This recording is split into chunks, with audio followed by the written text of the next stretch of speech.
The ocean slept under a silver moon. Its surface was smooth as glass, rippling only when a faint breeze whispered through the air. Goo Lagoon, usually alive with laughter, volleyball games, and the smell of grilled kelp burgers, now rested in perfect stillness. The sand, once scattered with footprints, was untouched, and the waves crawled lazily onto shore before retreating again, sighing softly, like a creature half asleep. Far in the distance, the coral cliffs shimmered faintly, their jagged edges catching glimmers of moonlight. Above, jellyfish drifted in slow motion, their translucent bodies glowing like tiny lanterns in the dark. The world was quiet, the kind of quiet that feels almost alive, as if the sea itself was holding its breath. SpongeBob sat near a small campfire, poking it gently with a stick. The flames were tired orange and blue tongues flickering low, barely clinging to the driftwood beneath them. His face glowed softly in the firelight, his eyes half-lidded with the drowsy calm that only late nights by the sea could bring. Patrick sat beside him, a few shells scattered around his rock pillow. He stared blankly at the horizon, munching quietly on a bag of kelp chips. Every crunch sounded too loud in the silence, echoing faintly over the water. For a long while, neither of them spoke. The fire crackled, the tide whispered, and the stars blinked softly overhead. Finally, SpongeBob broke the silence. "Hey, Patrick," he murmured, his voice gentle, almost careful not to disturb the peace. "Do you ever wonder why the ocean sounds like it's breathing?" Patrick blinked slowly, crumbs on his chin. "Maybe it's hungry," he said after a pause, "or sleepy, kind of like me." SpongeBob smiled faintly but didn't laugh. His gaze lingered on the horizon. "No, I mean, listen." He tilted his head slightly. The sound of waves seemed to deepen, like a slow inhale followed by a distant exhale. Between each pulse of water there was a soft hum, almost like a low voice buried in the tide. Patrick frowned. "I don't hear anything." "Shh," SpongeBob whispered, holding up a hand. "There it is again." The hum stretched faintly through the fog, vibrating like a low musical note, played far beneath the surface. It was steady, rhythmic, not wind, not current. Something else. Something deliberate. The two friends sat frozen, staring into the mist. And then, just for a moment, they saw it. A flicker of light. It cut through the fog like a thread of silver, there one second and gone the next. It wasn't lightning, and it wasn't the reflection of the moon. It was too clean, too straight. It almost looked like a beam. From a lighthouse. SpongeBob squinted. "Did you see that?" Patrick nodded slowly, his eyes wide. "Uh-huh. But that's weird, SpongeBob. Goo Lagoon doesn't have a lighthouse." SpongeBob didn't answer right away. The campfire crackled weakly beside him, throwing tiny sparks that died as they floated upward. His gaze drifted across the water, dark, endless, and softly breathing. The light appeared again, just a pulse this time, like an eye blinking open somewhere in the mist. Then came the sound, a long, low foghorn rolling across the waves. Both of them froze. The sound didn't belong. Goo Lagoon was miles from the nearest port. No ships, no harbor, no reason for a foghorn. Yet it echoed through the night, deep and haunting, making the surface of the lagoon shiver. Patrick swallowed. "Maybe someone's lost," he said softly. "Maybe they're calling for help." SpongeBob stood up slowly, brushing sand off his pants. "Or maybe—" He paused, watching the horizon where the light had been. "Someone's calling us."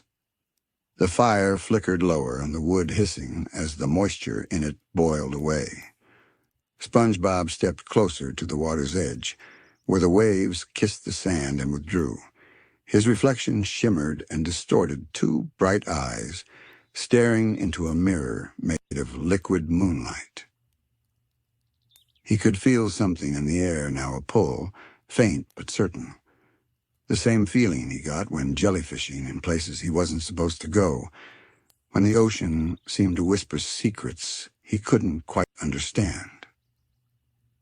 Patrick stood beside him, holding his half-empty bag of chips like a talisman. "I don't like this," he muttered. "It's spooky." SpongeBob nodded, though his eyes still glowed with quiet curiosity. "Yeah," he said softly, "it is." The light flickered once more brighter this time, and then vanished completely into the mist. The foghorn's last note faded into silence. Only the sound of the sea remained. And beneath it, faint but real, came the whisper of something ancient, something that had been waiting for a very long time to be found. The campfire had died into soft embers now, faint orange dots, glowing weakly beneath the ash. SpongeBob and Patrick stood in silence, the sound of waves washing gently over their feet. The water was colder than it should have been, carrying with it the smell of deep ocean, that strange mix of salt, stone, and something older. Above them, the fog drifted low and heavy like the sky had come down to meet the sea. Every few seconds the mist seemed to breathe, expanding and tightening around them, swallowing the world beyond the beach. Patrick rubbed his arms. "Do you think we should, go check it out?" SpongeBob tilted his head, eyes fixed on the horizon. "I think so," he said softly. "It feels like it wants us to." Patrick blinked. "It?" SpongeBob hesitated and then nodded. "The light." They started walking along the shoreline, their footsteps soft and slow, leaving shallow prints that the waves quickly erased. The sound of the foghorn no longer echoed, but something else had replaced it. A hum, low, steady, just beneath hearing. The kind of sound that doesn't come from the air, but through it. The further they walked, the thicker the fog grew. It wrapped around their shapes like a blanket, muffling even their own breathing.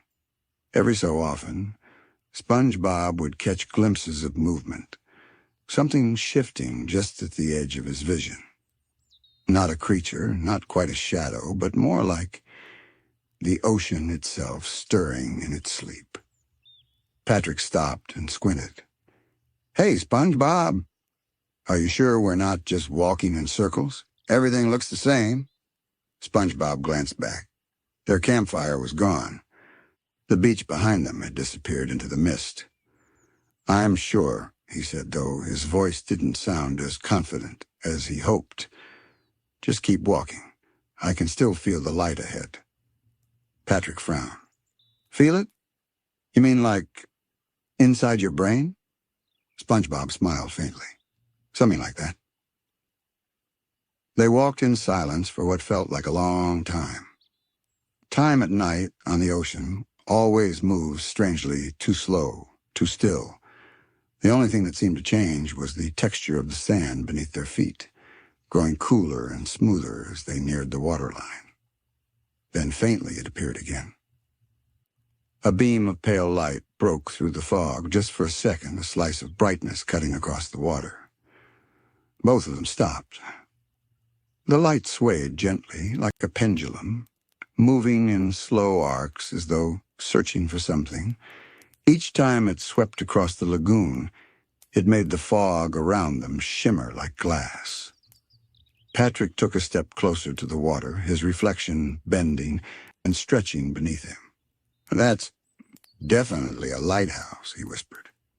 "I've seen 'em in picture books." SpongeBob nodded slowly. His voice was quieter now. "Yeah, but how can it be here? Goo Lagoon doesn't even go that deep." Another wave came in, brushing over their toes, then retreating with a sound like a whisper. Beneath it, SpongeBob could swear he heard words, faint and broken. carried in the water itself. The keeper returns. He froze. Did you hear that? Patrick looked around nervously. Hear what? SpongeBob didn't answer. The words had already faded, but his heart was racing not from fear exactly, but from something else. A feeling again. A strange, unexplainable pull. The light flickered again, brighter now, closer. The fog began to glow faintly, revealing shapes of old wooden posts jutting out of the sand, half buried and covered in moss. Some still had fragments of rope tied around them. Patrick stumbled over one and fell onto his back. Ow! What's all this stuff? SpongeBob crouched beside a post, brushing off the sand. The wood was blackened and cracked. He ran his hand along the side until his fingers found something carved into it, a small, worn-out engraving of a spiral wave with a single dot at its center, a lighthouse symbol. He stared at it for a long moment, then turned toward the fog again. The light flashed closer now, close enough that he could see the faint shimmer of its reflection in the waves. Patrick's voice trembled. SpongeBob, I think it's getting closer. SpongeBob nodded slowly. His eyes stayed locked on the light. I know. The beam swept across them, washing their faces in a pale glow for just a heartbeat, then disappeared again. For that one moment, SpongeBob saw it clearly, a tall silhouette rising from the center of the lagoon. A tower, covered in coral and seaweed, with glass windows that shimmered faintly beneath the water's surface. Then darkness. Patrick grabbed SpongeBob's arm. Can we go home now? SpongeBob didn't answer.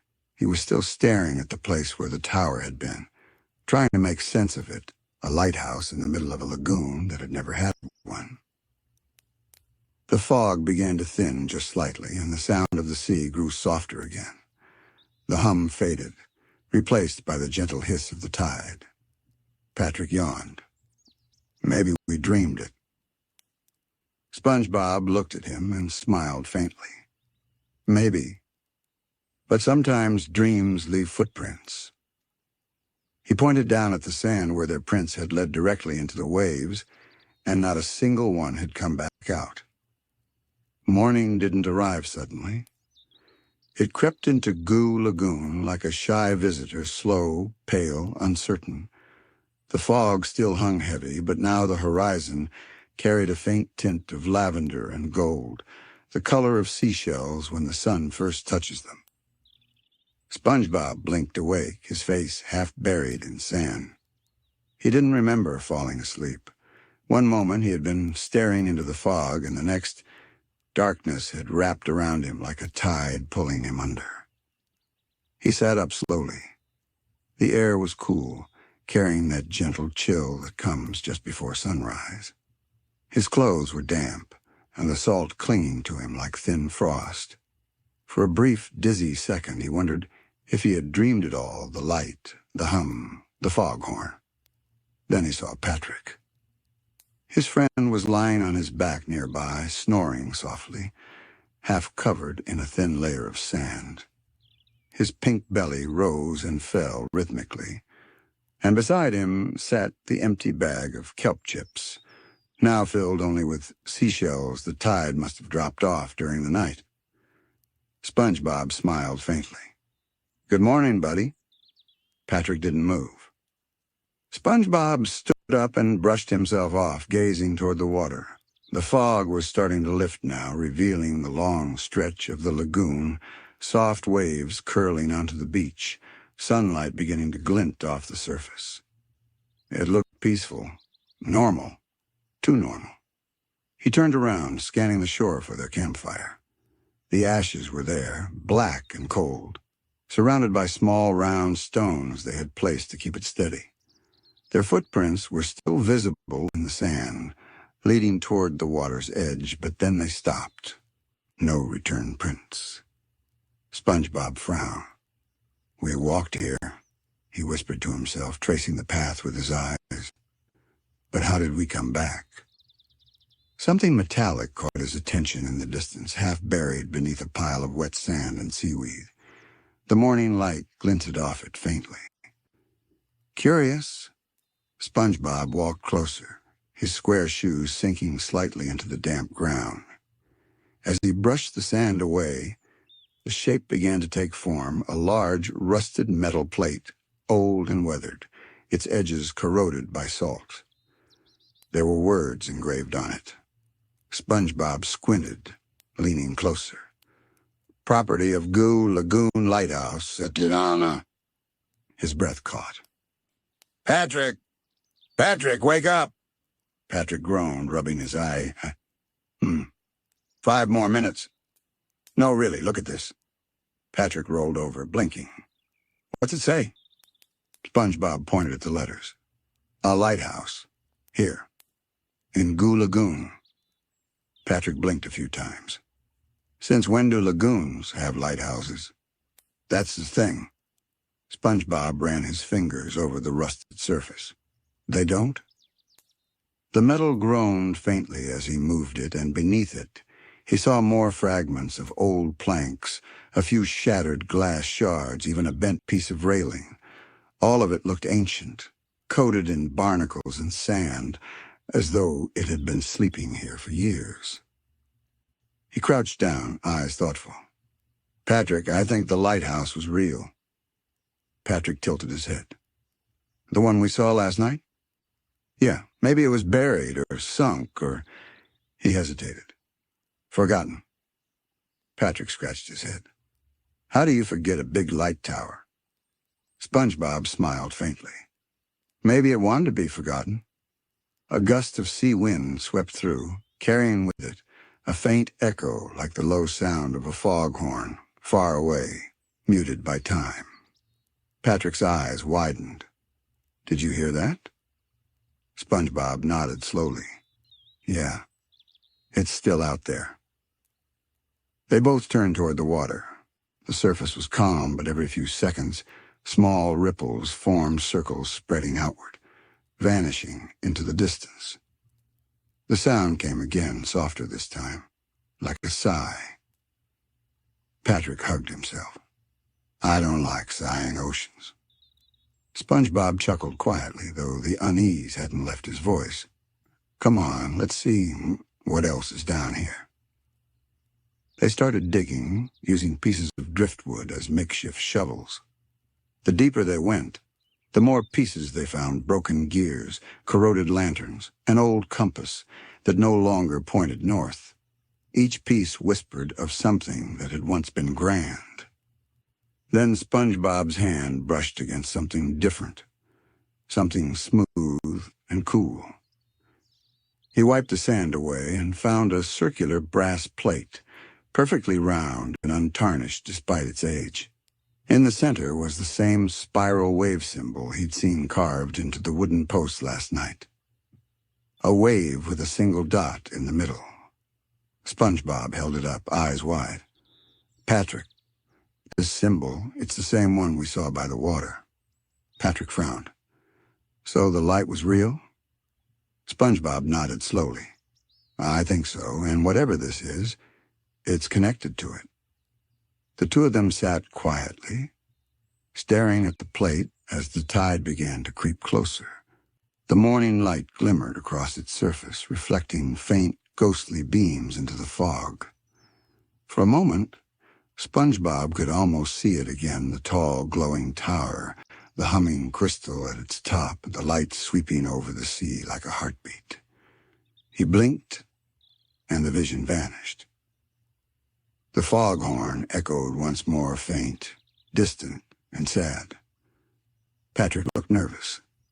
Maybe we should go tell Mr. Krabs. He likes treasure. He'd know what to do. SpongeBob didn't answer right away. He was staring at the water again, where the light had shone the night before. It's not treasure, he said finally. It's a memory. The tide touched the edge of the metal plate, washing it clean as if the ocean itself agreed. And somewhere, far beneath the surface, a faint blue glow flickered just for an instant before fading into the deep. The sun climbed higher, but its warmth didn't seem to reach Goo Lagoon. Even under daylight, the air felt heavy, like the fog had left a ghost behind. The waves rolled gently, and with every retreat, SpongeBob noticed something strange. The sand shimmered faintly, tiny particles of blue light glinting between the grains. He knelt down, brushing his hand across the shore. The glow pulsed softly under his fingertips, like the heartbeat of something deep below. Patrick leaned closer, squinting. "It's sparkly," he whispered. "Do you think it's jellyfish dust?" SpongeBob smiled faintly. "No, Patrick. I think it's from it." He turned toward the water again. The lagoon's surface was rippling, not from wind, but from something underneath. The faint hum returned, the same low tone that had haunted the night before. Only now it sounded clearer, almost musical, like a note from an ancient song carried through the water. SpongeBob stood, brushing the sand off his hands. "Come on. I want to see where it's coming from." Patrick's eyes went wide. Wait, you mean in there?" "Yeah," SpongeBob said, already walking toward the shoreline. "We'll just take a quick peek." Patrick hesitated, looking at the water like it might bite him. "A peek always turns into a swim with you." SpongeBob laughed quietly. "Then let's make it a short swim." They waded into the lagoon. The water was colder than usual, crystal clear yet dark beneath, like looking into an endless window. As SpongeBob moved deeper, the glowing blue particles began to swirl around them, gathering into faint trails that drifted toward the center of the lagoon. Patrick shivered. "I don't like how it's moving. It's like it knows we're here." SpongeBob looked down, mesmerized. The light was responding to their motion, circling them in slow spirals. "Maybe it does." They floated farther out until the beach was just a soft line behind them. The hum deepened, not frightening but powerful, like the sound of the sea itself remembering its own name. Then the fog parted. What they saw made both of them fall silent. Beneath the surface, stretching from the lagoon's floor, rose a massive shape, a structure half covered in coral and glowing algae, its body made of stone and steel. The faint light rippled across it, revealing the unmistakable silhouette of a tower, a lighthouse. It was tilted slightly, one side broken and swallowed by the sand. The top was cracked open, but from its core still pulsed that blue light, soft, rhythmic, alive. Patrick's jaw dropped. "SpongeBob, it's real." SpongeBob nodded slowly, his voice barely a whisper. "The lighthouse of Goo Lagoon." They floated there, awestruck. The current around the tower moved differently, not chaotic, but purposeful, circling in slow, graceful patterns. The sound they'd been hearing all night came from here, resonating through the water like the deep hum of a conch shell pressed to an ear. SpongeBob swam closer, touching the tower's surface. The stone was cool and smooth, carved with faded spirals, the same symbol again and again. Waves, circles, eyes, warnings or prayers, he couldn't tell. As his hand rested against the wall, the blue glow beneath it brightened. Patrick backed up nervously. "SpongeBob, maybe don't touch glowing ancient sea towers?" But SpongeBob didn't move. He could feel something through the stone, not just vibration, but memory. Images flickered behind his eyes, a vast storm swirling above the sea, a lone figure standing atop the lighthouse, turning the beam toward the horizon. And then, the light fading into silence. The sun rose over Bikini Bottom with quiet reluctance. A soft, golden haze blanketed the horizon, turning the ocean into a shimmering field of light. Goo Lagoon looked peaceful again, as if nothing had happened. But the air still felt different, charged with a strange electricity that seemed to hum just beneath the surface. SpongeBob walked slowly along the shoreline, his footprints dark and wet against the pale sand. His square pants were still damp from the night before, but he didn't seem to mind. He was too busy looking down, scanning every ripple, every patch of sand, every glimmer that caught the sun. Patrick trudged beside him, dragging a stick behind him that left wobbly lines in the sand. "So remind me," he mumbled, still half asleep. "We're treasure hunting?" SpongeBob smiled faintly. "Sort of, but not for gold or anything. For clues." Patrick blinked slowly. "Oh, clues. Right. What's a clue look like again?" SpongeBob laughed softly, the sound light and calm in the morning air. "You'll know it when you see it." They walked in silence for a while, the tide brushing gently against their feet. The water glittered with faint blue sparkles that shimmered and faded like tiny fireflies. Every so often, SpongeBob would kneel down and pick up a fragment, a shard of metal, a piece of coral fused to something man-made. Each time his curiosity deepened. Finally, Patrick pointed ahead. "Hey, what's that shiny thing?" Half buried in a dune of wet sand was a flat, rusted shape. SpongeBob hurried over and brushed it off with his hands. Letters barely legible revealed themselves beneath the rust. "Property of Goo Lagoon Lighthouse. Do not enter." SpongeBob froze. For a moment, all sound seemed to fade: the waves, the wind, even the distant calls of seagulls. Patrick leaned closer. "Hey, we found a clue." SpongeBob nodded slowly, his eyes wide with quiet wonder. "Yeah," he whispered. "We did." He ran his hand along the rough surface, feeling the etched letters under his fingertips. It was real, tangible proof that what they saw last night wasn't just a dream. Patrick squinted at the horizon. "But if there's a sign, where's the lighthouse?" SpongeBob looked up. The morning fog still lingered over the lagoon, thick and pale, curling like smoke. For a long moment, there was nothing but that endless wall of white. Then, deep within it, something moved, a faint shape, impossibly tall and distant. A tower. The silhouette wavered through the mist, its upper half glowing faintly with a cool, bluish light. It was as if the morning sun couldn't touch it. Patrick's voice dropped to a whisper. "SpongeBob is back." SpongeBob didn't answer. He couldn't take his eyes off it. The sight made his chest tighten, part fear, part awe, part recognition. It was beautiful and sad all at once, like an old song finally remembered. The tower's light pulsed once, and the fog around it shimmered as if alive. The ocean responded, rippling outward in perfect circles. Jellyfish began to appear, drifting lazily across the lagoon, glowing faintly pink and blue. They moved toward the tower in gentle rhythm, like moths drawn to a flame. SpongeBob stepped forward, the surf washing around his ankles.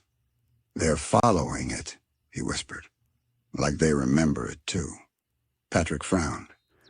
"Jellyfish have memories?" "Maybe not like ours," SpongeBob said softly, "but they feel things. The ocean remembers, even if we don't." The two friends stood there for a while, saying nothing. The tower's light continued to blink faintly, slow and steady, like a heartbeat coming from deep inside the fog. SpongeBob turned to Patrick. "We should get closer." Patrick's eyes went wide. "Closer?" "SpongeBob, it's glowing and humming and maybe haunted." SpongeBob's smile was calm, though his eyes were serious. "If it wanted to hurt us, it could have last night, but it didn't. It just showed us." Patrick hesitated, glancing at the sign in the sand. The words "Do not enter" stared back at him, half buried and broken. "Signs usually mean don't," he said nervously. "I know," SpongeBob replied. "But sometimes signs are left behind by people who were afraid of what they didn't understand. The fog drifted closer, wrapping around them like soft cloth. The sound of the waves grew deeper, resonant, echoing through the still morning air. Patrick sighed and dropped his stick. "Fine. But if we get cursed, you're telling Squidward." SpongeBob chuckled. "Deal." They began walking toward the water again, their reflections stretching across the glimmering sand. Each step felt heavier, the air thicker. The hum of the lighthouse grew louder, steady as a drumbeat, vibrating faintly through the ground beneath their feet. SpongeBob looked back once more at the beach, their campfire ashes, their footprints, the rusted sign half buried in sand. Everything familiar seemed to shrink behind them as the fog swallowed the shore. Night-eye. Ahead, the faint outline of the lighthouse glowed brighter, the sound of the ocean deepening into a slow, hypnotic rhythm. Patrick shivered. "SpongeBob, are you sure this is a good idea?" SpongeBob nodded, his expression calm but distant. "No," he said softly, "but I think it's the right one." And with that, they stepped forward into the mist, into the unknown, following the heartbeat of a forgotten light. The mist grew thicker with every step, wrapping the world in a pale, glowing blur. It muffled sound, softened light. Even the ocean itself seemed to hush as SpongeBob and Patrick made their way forward. Their silhouettes stretched faintly across the damp sand, distorted by the shifting haze. Somewhere behind them, the last traces of the morning sun flickered and vanished, swallowed by the fog. Patrick clung to SpongeBob's shoulder. "I can't even see my own nose." SpongeBob chuckled nervously. "That's because you're holding your breath, Patrick." Patrick exhaled loudly. "Oh, right." The sound of the surf faded until all that remained was a deep, low hum, steady and rhythmic, like a machine half asleep. The ground beneath them vibrated softly, as if the lagoon itself was alive. Then, through the fog, a shadow emerged, vast and unmoving. The closer they got, the clearer it became. A tall, stone structure rising out of the water, its base surrounded by coral and seaweed that had grown over it for decades. "The lighthouse," SpongeBob whispered. It was enormous, far taller than anything they had ever seen in Bikini Bottom. The tower leaned slightly, its surface cracked and covered in barnacles. Faded markings, perhaps, once letters or symbols, were etched across its lower walls, now nearly erased by time. At the very top, a faint light pulsed slowly in a circle, cutting through the fog with soft blue beams. It wasn't bright, but it felt alive. Patrick squinted. "It looks kind of sleepy." SpongeBob smiled faintly. "Yeah, like it's been dreaming for a long time." The two waded through the shallow water, and the sand cool beneath their feet. Around them, jellyfish floated in silent patterns, glowing faint pinks and blues that reflected on the water's surface. They hovered near the tower's base, drifting up toward the light like petals caught in a current. Patrick watched one float past his face. "They really like this place." "I think they remember it," SpongeBob said quietly. "Maybe they used to come here when it was still working." Patrick tilted his head. "You mean when it wasn't all broken and creepy?" "Yeah," SpongeBob said, placing a hand against the stone wall. "When it still guided ships. Or maybe something else." The texture of the wall was rough, cold, and damp. He could feel a soft vibration through it, not mechanical, but rhythmic, almost like a slow heartbeat. Patrick touched it too, then pulled his hand back quickly. "It's warm." SpongeBob frowned, pressing his palm flat again. He was right. The stone wasn't cold at all. It was faintly warm, like something deep inside was still alive, pulsing just beneath the surface. "That's not normal," Patrick muttered. SpongeBob didn't answer. He was staring upward, following the spiraling cracks that climbed the tower's side. Some of the fissures glowed faintly, a soft turquoise light leaking out like veins of energy. Patrick gulped. Maybe we should go home and, tell someone. Like, I don't know, Squidward? SpongeBob shook his head slowly. If it's been asleep this long, it deserves to be remembered, not left to fade away again. The water around them rippled suddenly. A current moved past their legs, gentle but deliberate, as if pushing them closer to the base of the lighthouse. Patrick stumbled. Hey! It's pulling me in. SpongeBob grabbed his arm and steadied him. The current faded just as quickly as it had come. The jellyfish hovered motionless again, their lights pulsing in time with the tower's glow. It's not trying to hurt us, SpongeBob said softly. It's inviting us. Patrick frowned. Inviting us to what? A haunted party? SpongeBob smiled faintly, his eyes distant. To remember. They circled the tower's base, searching for an entrance. Most of it was buried underwater, but after a few minutes, SpongeBob noticed a rusted door partially hidden beneath a thick curtain of seaweed. He brushed the growth aside, revealing an old handle, corroded but still intact. Around it, carved into the stone, were faint words barely visible through layers of algae. Keeper's quarters. SpongeBob reached for the handle. It was covered in barnacles, but when he pulled, the door creaked. Not locked, just heavy. A deep, hollow echo came from within. Patrick froze. SpongeBob? That's the kind of sound doors make in scary movies. SpongeBob took a slow breath. Maybe, but every story starts with someone opening a door. He looked back at Patrick, smiling gently. You don't have to come if you don't want to. Patrick hesitated, then sighed dramatically.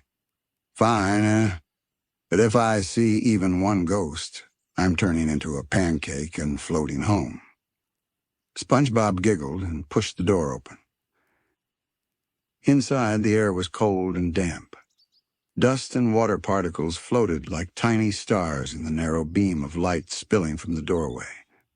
The walls were lined with old machinery, gears half buried in coral, and levers rusted beyond recognition. The hum from outside grew stronger, resonating through the metal floor. It wasn't random, it was rhythmic, like a melody being played from deep within the tower. Patrick whispered, SpongeBob, I think it's singing. SpongeBob listened closely. It did sound like a song, slow, low, and hauntingly beautiful. The tones rose and fell softly, as if the tower itself was breathing. They stood there quietly, eyes wide, listening to the sound of something ancient stirring awake. Then SpongeBob said softly, It remembers we're here. Patrick blinked. How do you know? SpongeBob smiled faintly. Because the song changed. And it had. The hum deepened. The lights flickered faintly, and a faint glow began to seep from the cracks along the floor, forming faint trails that led deeper into the tower's heart. SpongeBob took one step forward. Come on, he whispered. Let's see where it leads. The deeper they went, the quieter everything became. The sound of the waves outside faded until it was only a soft memory, replaced by the slow, resonant hum echoing through the tower's metal bones. It was like stepping inside the heartbeat of a sleeping creature, slow, rhythmic, patient.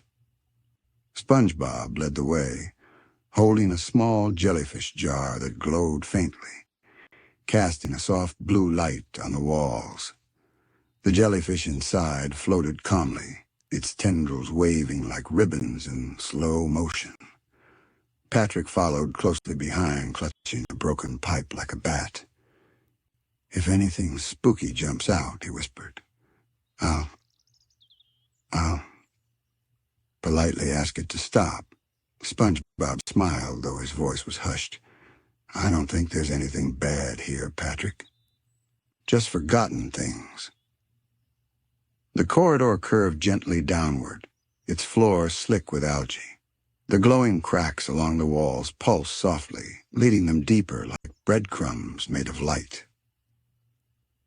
Every few steps they passed something half-buried, a lantern, a rusted anchor, a shattered mirror. Objects that didn't belong underwater, yet here they were, preserved in silence. Patrick picked up a cracked compass. The needle spun wildly, never settling. "Doesn't work," he said, tossing it aside. "Maybe it's lost too," SpongeBob murmured. Finally, they reached a wide, circular chamber. The air was thicker here, filled with the faint scent of salt and rust. In the center stood a large, cylindrical structure, a glowing column of glass and coral fused together. Inside it, faint tendrils of light swirled slowly, like mist trapped in water. Patrick's jaw dropped. "Whoa! Is that a lava lamp?" SpongeBob stepped closer. "No," he whispered. "I think it's the heart of the lighthouse." The light within the column brightened slightly, responding to his voice. Faint patterns rippled across its surface waves, spirals, shapes that almost resembled memories. He placed his hand gently on the glass. "Hello?" The column pulsed. The light flickered once, twice, then the room trembled. Dust fell from the ceiling as a low, melodic hum filled the air. Patrick yelped. "Okay. It's awake, it's awake. Put it back to sleep." But SpongeBob didn't move. He watched as the glow intensified, forming images inside the column, blurred but recognizable. He saw the lighthouse as it once was, bright, new, shining over the lagoon. Sea creatures gathered near it, drawn to its warmth. Jellyfish, sea snails, even old boats floating peacefully under its beam. It had once been alive, loved, used. Then the images darkened. The waves grew rough. Storm clouds gathered. The beam flickered, and one by one the jellyfish scattered. The light dimmed until only darkness remained. SpongeBob whispered, "It remembers." Patrick peeked from behind him. "Remembers what?" "When it stopped shining." For a long moment the two stood in silence, the faint hum surrounding them like a heartbeat. The tower wasn't just a structure, it was a memory of something beautiful that had been forgotten by time and tide. Then the floor beneath them shifted. A section of coral-covered machinery flickered to life, gears turning sluggishly for the first time in years. Faint rays of turquoise light began to swirl up the column, spiraling toward the ceiling like rising smoke. Patrick panicked. "SpongeBob! You touched something! You turned on the thing!" SpongeBob watched in awe. "No, I think it was waiting for us." The light reached the top of the column and burst outward, illuminating the entire chamber. The walls, once dull and gray, now shimmered with faint carvings, shapes of waves, stars, and strange symbols. SpongeBob ran his fingers along one of the carvings. "These aren't decorations, they're coordinates." Patrick tilted his head. "Like for a treasure map?" "Maybe," SpongeBob said softly. Or maybe for where the light used to reach." The humming grew deeper, vibrating through the floor and their chests. The tower's outer walls groaned as though the entire structure was stretching after a long sleep. Dust cascaded down in shimmering streams. Patrick covered his ears. "It's getting louder." SpongeBob turned toward the spiral staircase that wound up along the inner wall. "Come on, we need to see what's at the top." Patrick groaned. "The top? Of that?" SpongeBob looked at him, smiling with quiet determination. "Every mystery deserves a view." Reluctantly, Patrick followed him. The steps creaked with every move, fragile but holding. Through cracks in the stone, They could see the soft glow of the ocean outside. The jellyfish still floated near the windows, their lights flickering gently like lanterns guiding them upward. Halfway up, Patrick whispered. You think anyone's been here since it broke? SpongeBob paused. No, I think it's been waiting alone all this time. Finally, they reached the top. The spiral opened into a wide glass chamber, the lantern room. The great lens that once magnified the lighthouse's beam was shattered, pieces lying in a perfect circle on the floor. But the light itself still lingered, a small, glowing orb hovering above the ruins, pulsing like a heartbeat. SpongeBob stepped closer. The orb flickered softly, reflecting in his eyes. It's beautiful, he breathed. Patrick stayed behind him, trembling.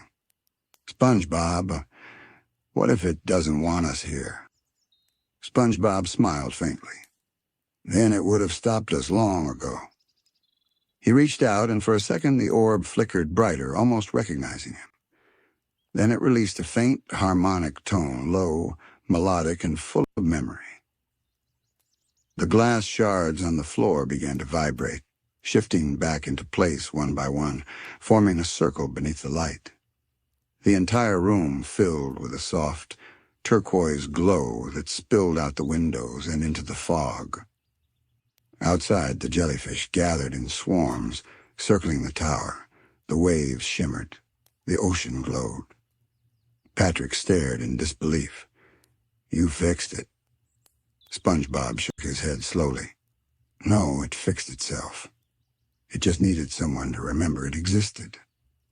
The beam shot outward, not blinding, not harsh, but gentle and steady, sweeping across Goo Lagoon like a dream returning home.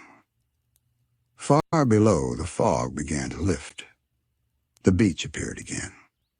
Their old footprints glimmered faintly before fading away, as if the past itself was exhaling.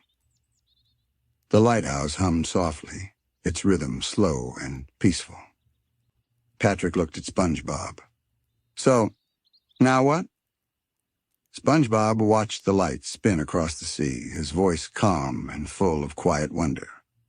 Now, he said, we see what it's trying to show us. The beam turned, sweeping toward the open ocean, and deep beneath the waves, something ancient flickered in response. The newly awakened light swept gently through the fog, tracing smooth arcs across the ocean. Inside, the hum of the tower had softened into something peaceful, almost like a lullaby. SpongeBob and Patrick stood near the top of the spiral staircase, their faces glowing faintly blue in the reflected light. The air was warmer now, vibrating with a quiet energy that seemed to breathe through the walls themselves. Patrick gazed up at the ceiling, eyes wide. It's like we're inside a giant jellyfish. SpongeBob chuckled softly. Yeah, only this one doesn't sting. I think it's happy we're here. The inner walls pulsed faintly, veins of turquoise light running through the coral-covered machinery. Pipes hummed gently, bubbles drifting through translucent tubes like glowing pearls. The old lighthouse didn't just look alive, it was alive in a way. SpongeBob reached out and touched one of the coral-covered panels. It thrummed beneath his fingers, warm and rhythmic. It's not electricity, he murmured. It's something deeper, like ocean energy. Patrick tilted his head. Ocean what now? Maybe it's powered by the tides, or memories, SpongeBob said dreamily. Whatever keeps the sea glowing at night. They climbed higher, the spiral staircase creaking softly beneath their steps. Faint rays of the outer beacon spilled in through cracked glass panels, painting the walls in shifting patterns of blue and gold. The higher they went, the more the air shimmered with faint motes of light, not dust, but tiny luminescent particles floating like stars inside the tower. Patrick reached out and caught one. It dissolved in his palm, leaving behind a faint tingle. They feel like bubbles, he whispered. SpongeBob smiled. Maybe they're old memories from when the light was still shining. They passed through a narrow corridor, its walls lined with strange machinery, dials, levers, and metal plates, inscribed with symbols SpongeBob couldn't recognize. The coral had woven through everything, turning the cold metal into something organic, almost graceful. At the end of the corridor stood a small wooden door, cracked but still standing. Faded letters were carved into its frame. Keeper's Study. SpongeBob pushed it open carefully. The hinges groaned, and the faint smell of salt and thyme drifted out. Inside, the room was small and dimly lit, a single window looking out toward the foggy sea. Everything was covered in dust and coral growth. A desk sat against one wall, its surface scattered with old papers, empty ink bottles, and seashells arranged in patterns. An old lantern lay tipped over, long since extinguished. Patrick wrinkled his nose. "Smells like Krabby Patties left out too long." SpongeBob smiled faintly. "This must have been where the lighthouse keeper worked." He began carefully sifting through the objects on the desk. Most of the papers had faded to blank, the ink washed away by time. But tucked inside one of the drawers, beneath a cluster of broken shells, SpongeBob found a small, waterlogged notebook. Its cover was cracked.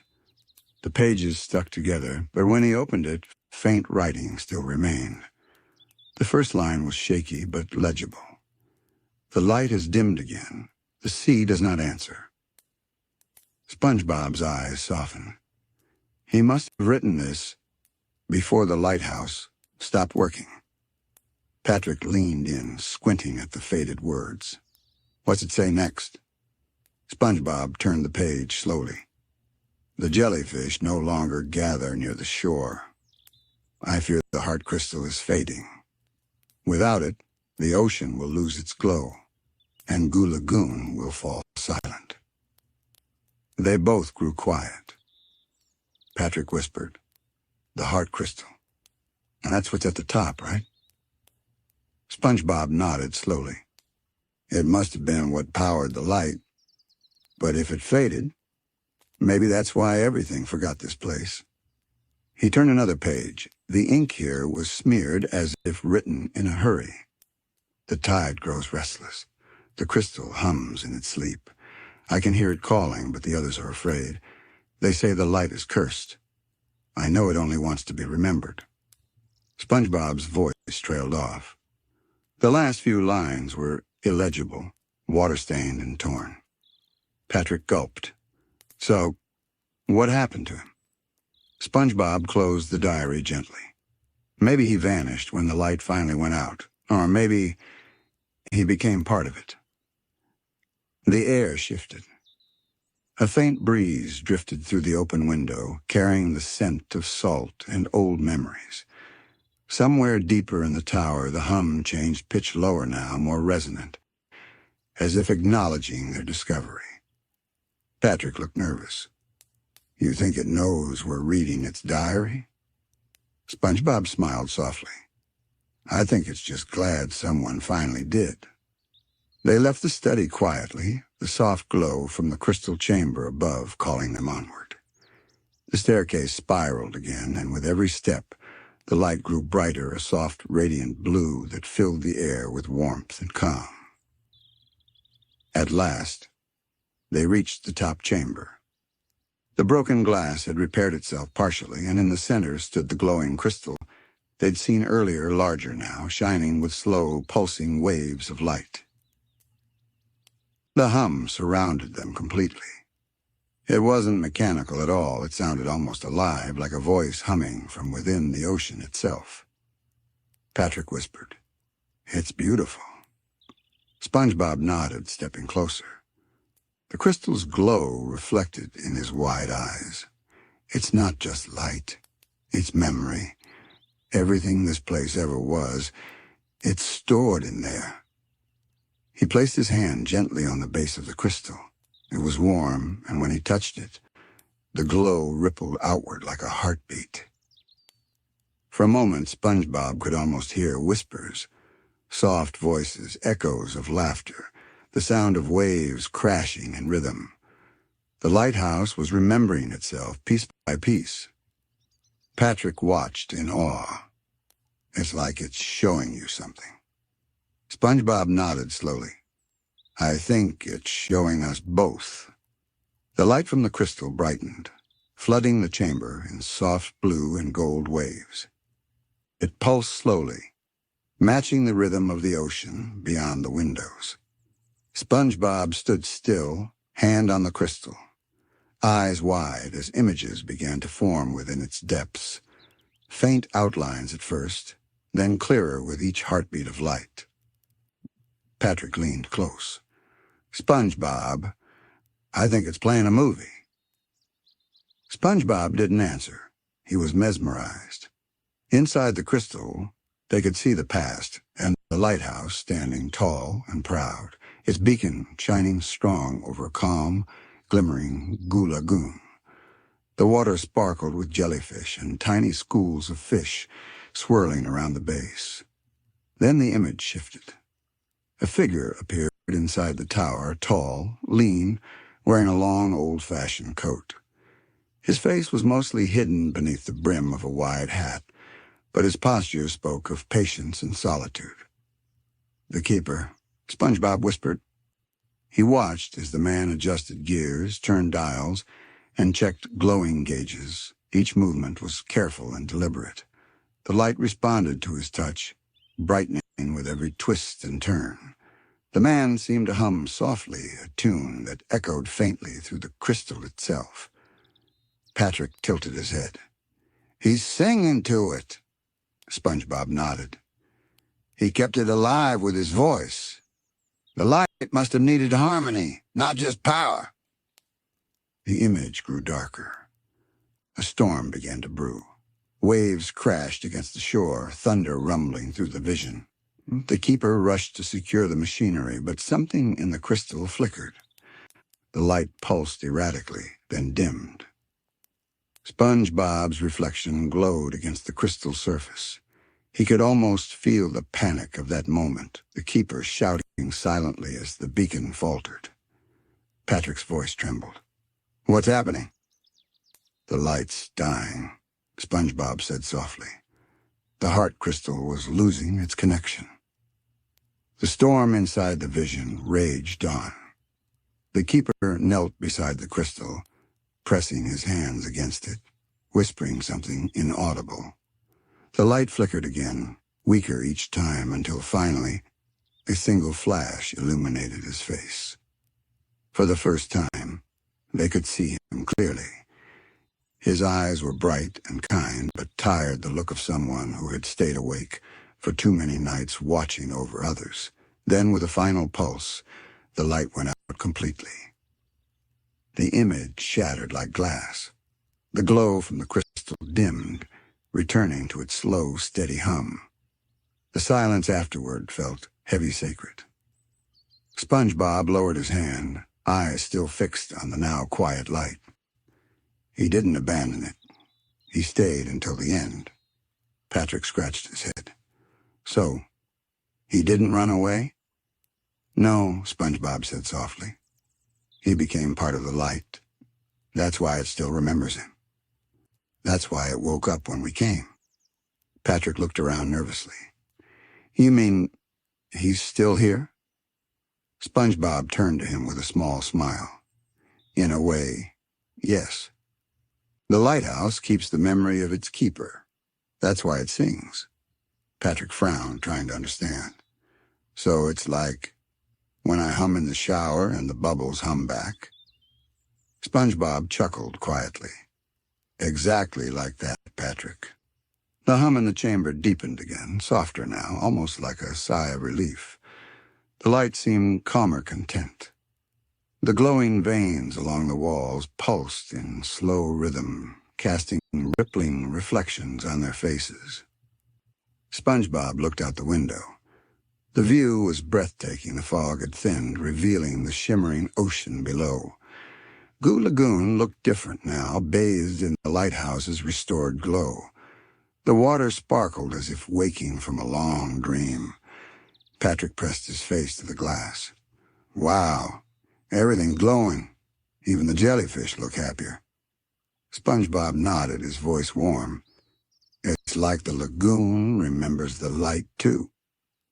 The two of them stood there for a long time, watching the beam slowly rotate across the horizon. It wasn't blinding or harsh, it was gentle, like a lullaby shining across the sea. Then SpongeBob noticed something odd. Along the edge of the crystal, faint new symbols were forming glowing runes that hadn't been there before. He leaned in, squinting.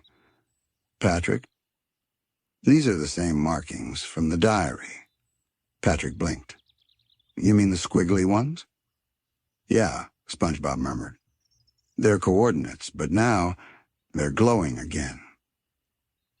The crystal pulsed brighter, and for a brief moment the runes connected, forming a pattern that pointed downward toward the ocean floor beneath Goo Lagoon. Patrick gasped. Uh-oh, that means something's under us. SpongeBob's expression turned thoughtful but calm. No, it means something down there was connected to this lighthouse. Maybe, the source of its power. He placed his hand gently on the crystal again, and it responded not with light this time, but with sound.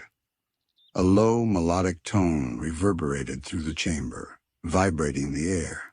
It wasn't random, it was a call, reaching out across the sea. The sound echoed beyond the windows. The water outside shimmered in waves, and the jellyfish began to move, all of them drifting in the same direction, toward the open lagoon. Patrick pressed his face to the glass again. They're following the sound. SpongeBob's voice was barely above a whisper. They're answering it, after all this time. The glow from the lighthouse spread outward, illuminating the fog-covered horizon. It reached the beach, the dunes, the rocky edges of the lagoon, and then extended farther still into the deep water where the light couldn't reach before. Something responded in the distance, a faint glimmer, deep below the waves. It was too far to see clearly, but it pulsed once, slow and deliberate, in rhythm with the crystal's hum. Patrick stepped back. SpongeBob! Did the ocean just blink at us? SpongeBob smiled, his eyes shining in the blue glow. No, Patrick. Just woke up? The hum faded into silence, and for a long, peaceful moment, the only sound was the faint wind whistling through the broken glass. Patrick whispered, What now? SpongeBob looked toward the window, the light spinning slowly behind him. Now, we follow the memory to where it began. The stairs creaked under their feet as SpongeBob and Patrick made their way down from the glowing chamber. The hum of the crystal faded behind them, replaced by the faint rustle of the sea breeze slipping through cracks in the walls. The deeper they went, the more the air changed cooler, heavier, as if the whole tower was holding its breath. Patrick kept glancing upward. Do you think it'll stay on while we're gone? SpongeBob smiled faintly.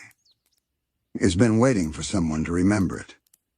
Now that it has, I think it'll keep shining for a while. The staircase ended in a wide, round chamber they hadn't noticed before. The walls here were carved from coral stone and lined with faded photographs, ghostly, water-damaged images of old sailors, sea creatures, and the lighthouse standing tall through decades of change. A few of the pictures had faces scratched out by time, but one photo near the center was still clear, the keeper, standing proudly beside a young sponge, or maybe a distant ancestor of SpongeBob's, smiling at the camera. Patrick squinted at it. Hey, that guy kind of looks like you. SpongeBob tilted his head. Maybe he was someone who loved the sea like I do. He touched the photo gently. Or maybe the light just remembers faces it trusts. They turned toward the center of the room, where a hatch in the floor gleamed faintly. It was circular, sealed with coral-encrusted bolts, and on its surface was the same glowing rune pattern they'd seen on the crystal upstairs. Patrick gulped. Please tell me that's not a trapdoor to scary underwater things. SpongeBob crouched beside it, tracing the glowing lines with one finger. It's not scary, Patrick. It's a doorway to where the light began. He placed both hands on the hatch. As he pressed down, the runes lit up brighter, spreading like veins of blue fire. The sound of metal shifting echoed through the room, and with a soft click, the hatch unlocked. A rush of cool mist rose from below, carrying the scent of deep salt water and something older, something ancient. SpongeBob peered into the darkness. A spiral ladder led down into glowing water. The liquid shimmered like liquid moonlight, illuminating the edges of the shaft. Patrick's eyes went wide. SpongeBob? That water's glowing. Water's not supposed to glow. SpongeBob grinned. That's how you know it's special. Patrick sighed, resigned. I knew you were going to say that. They climbed down carefully, each rung damp and slippery from sea mist. As they descended, the sound of machinery faded completely, replaced by the gentle rhythm of waves lapping against stone. The ladder ended on a small platform submerged ankle-deep in the glowing water. It was breathtaking. The walls around them were made of crystal coral, reflecting the faint light like 1,000 tiny mirrors. Strange symbols were etched into the rock, pulsing softly in rhythm with their heartbeats. Patrick leaned over the edge, staring into the pool. I can see the bottom. It's all shiny. SpongeBob followed his gaze. The pool wasn't very deep, but at its center lay something extraordinary. A massive, gear-like structure, half buried in sand, covered in coral and glowing tendrils of light. This must have powered the lighthouse, SpongeBob whispered. But it's not metal. It's alive. As he stepped closer, the light around them grew stronger, responding to his presence. The tendrils began to move, curling toward SpongeBob's feet like gentle waves. Patrick took a step back. SpongeBob? The ground's trying to hug you. SpongeBob laughed softly. I think it's saying hello. He knelt beside the structure and placed his hand against its surface. It was warm, alive somehow. The moment his hand touched it, a deep vibration rippled through the water. The crystal above, far up in the tower, answered with a soft hum.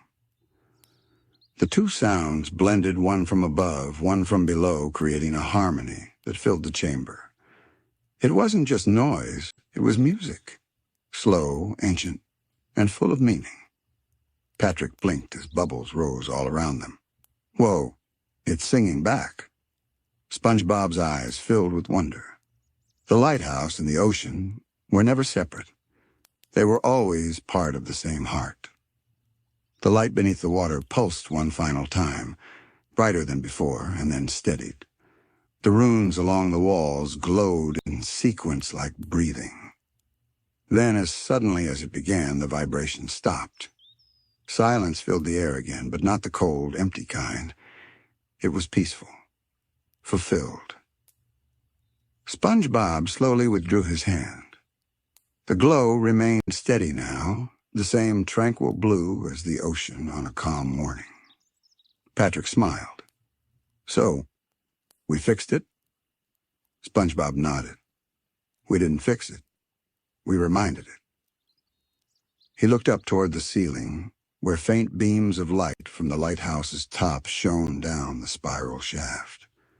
They flickered softly on the water's surface, completing the connection in the top and bottom of the beacon reunited. Patrick sighed in relief.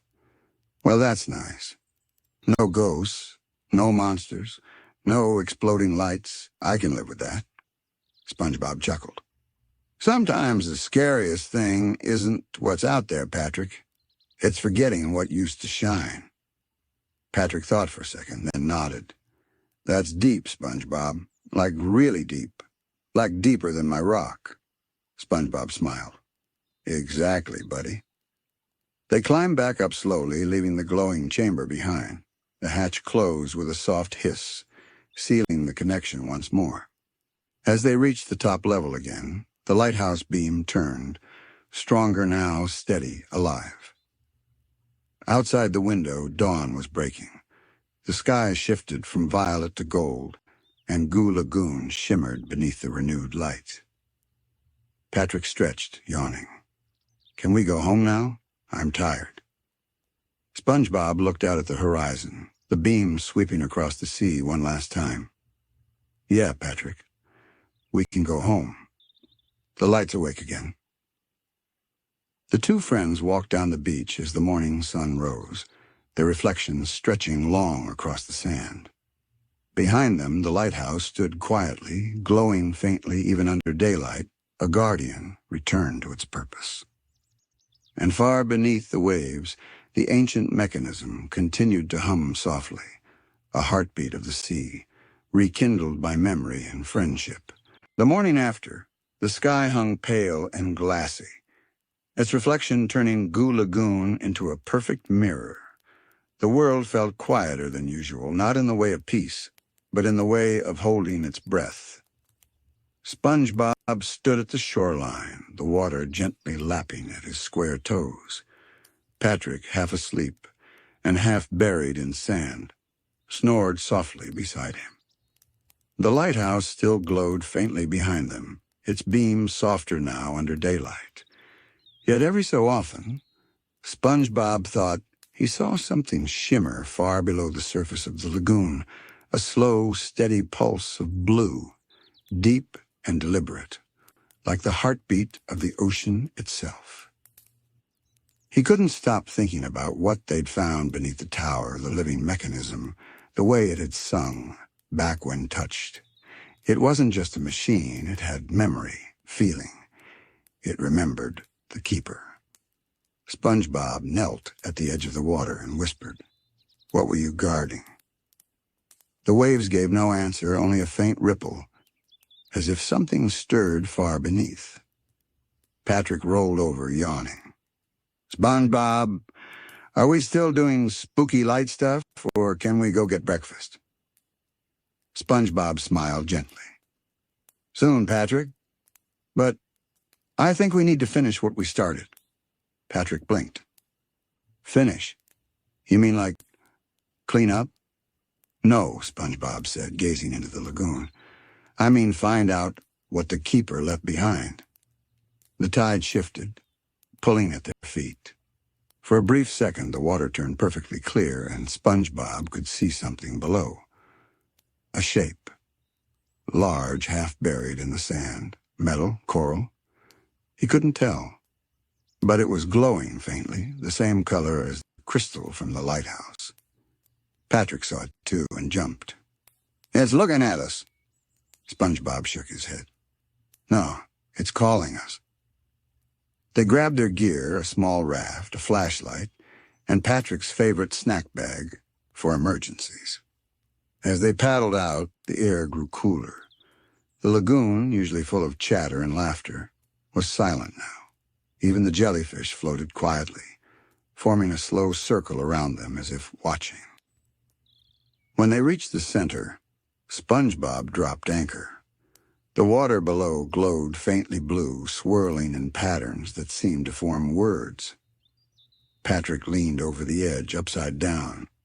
"That's either really pretty or really haunted." SpongeBob took a deep breath. Only one way to find out. He tied a rope around his waist, securing it to the raft. Patrick watched nervously as SpongeBob put on his diving goggles. "Wait," Patrick said. "What if something grabs you down there?" SpongeBob smiled. "Then you'll pull me back up." Patrick nodded bravely. "Okay. But if it's a sea monster, I'm pretending I didn't see it." With that, SpongeBob slipped into the glowing water. The surface rippled around him, and the light swallowed him whole. Instantly, the world changed. The deeper he went, the dimmer the world above became. The only light came from the glowing tendrils winding through the water, the same luminous veins he'd seen in the lighthouse's chamber. They twisted and pulsed, leading downward like a trail of stars. He followed them. The water was calm, heavy, dreamlike. Schools of jellyfish drifted past him silently, their bodies flickering with soft blue light. The deeper he swam, the more the world around him felt, like it had been sleeping for centuries, waiting for someone to arrive. Finally, he reached the bottom. The sand here shimmered faintly, and in its center stood a structure half coral, half metal, shaped like a great shell or heart. The glowing veins converged into it, humming softly. As SpongeBob approached, something stirred. The sand shifted. The coral heart began to open, petal by petal, revealing what lay inside. A sphere small, glassy, and filled with swirling light. Inside that light, faint images appeared, the same lighthouse, the same keeper. But this time, SpongeBob saw more. The keeper was writing in a logbook, his movements rushed. His voice echoed faintly through the water, distorted but clear enough to make out words. If anyone finds this, the light is not just a guide, it's a memory. The ocean remembers everything, every life, every voice, every sound that ever touched its waves. The vision shimmered. SpongeBob's eyes widened as the keeper continued. I was chosen to keep the light alive, not to warn ships, but to preserve what the sea could not. Memories fade on land, but here they never die. They sink. The light dimmed. SpongeBob reached toward the sphere, entranced. Memories of the ocean, he whispered. Suddenly, a current surged from below. The sphere pulsed once, twice, then released a soft, melodic tone. Around him, the sand began to rise, forming faint, ghost-like shapes, outlines of creatures long gone, flickering memories of sailors, jellyfish, and coral blooms. SpongeBob floated in the center of it all, surrounded by glowing echoes of the past. The lagoon was alive with memory. One of the shapes, the faint silhouette of the keeper, appeared in front of him. He stood tall, his hat gently drifting in the current, his face calm. His voice echoed directly into SpongeBob's mind. Thank you for waking the light. SpongeBob froze. You're the keeper? What remains of him, the voice replied softly. The light preserved me a memory, nothing more. But the sea needed someone to remember its song. You've done that. SpongeBob's chest tightened. But why me? Because, the keeper said, fading slightly, you listened to the sea, the same way I did. The glow brightened again, and then, as quickly as it had appeared, the vision began to fade. SpongeBob reached out, trying to hold on to it. Wait, what do I do now? The keeper's voice echoed one last time, soft as a whisper through waves. Remember it. That's all any light ever needs. Then everything went white. The water around SpongeBob shimmered like liquid glass, trembling from the energy that had just passed through it. The echoes of the keeper's words still vibrated faintly in his mind, as if the sea hadn't quite let them go. He blinked, disoriented. The glowing sphere had vanished, but its light remained a faint trail winding upward toward the surface. Slowly he began to swim, following the current that seemed to lift him rather than resist. Above him, the faint outline of the raft waited, the sunlight glimmering through the water like 1,000 shifting coins. Patrick's muffled voice echoed down. SpongeBob, you alive, buddy? You're not, like, part of the water now, right? SpongeBob couldn't help smiling, even through his awe. I'm coming up, Patrick. He broke through the surface with a gasp, the lagoon's air cool and still around him. Patrick immediately leaned over the edge of the raft, eyes wide and panicked. "There you are. I thought the water ate you." SpongeBob shook his head, climbing onto the raft. Droplets of blue light still clung to his skin, fading slowly into nothing. "It didn't eat me, Patrick. It showed me something." Patrick blinked. "Like a movie?" SpongeBob stared down into the glowing water. "Like a memory. The keeper was here, or what's left of him. He said the light wasn't just a beacon. It's a memory of the sea itself." Patrick tilted his head. "The sea has memory?" "Yeah," SpongeBob said softly. "Every sound, every wave, every laugh that's ever touched it. It remembers?" For a moment, the lagoon was silent. Then faintly, the water stirred and a low, almost melodic hum drifted from below, deep and resonant. It wasn't just sound. It was emotion. Patrick covered his ears. "It's humming again." SpongeBob listened, eyes wide. "No, it's singing." The hum grew stronger. Around them, the water rippled outward, glowing faintly with each pulse. The jellyfish returned, drifting in slow circles around the raft, their bodies pulsing in time with the sound. It wasn't frightening, it was beautiful, hypnotic, like the sea was trying to speak. Patrick squinted. "SpongeBob, why do I feel like the ocean is looking at us?" SpongeBob didn't answer at first. He could feel it. Something had changed. The lagoon wasn't just reacting, it was awakening. The keeper's memory had stirred something ancient beneath. The raft rocked gently. A breeze swept across the water, carrying a faint whisper, almost words, but not quite. SpongeBob leaned closer, trying to catch it. "Listen." He froze. Patrick's eyes went wide. "Did you hear that, or am I finally losing it?" SpongeBob swallowed. "I heard it." The light from the water dimmed, then flared again. A shadow passed beneath them, huge but graceful. It wasn't a creature exactly, more like the outline of something vast and flowing. Patrick yelped. "Something's down there." SpongeBob steadied the raft. "Don't move. It's not trying to hurt us." The shape drifted closer, circling the raft once before rising just enough for its surface to break the water, a massive, spiraling formation of coral and glass, glowing from within. It looked almost like a spine, stretching into the distance.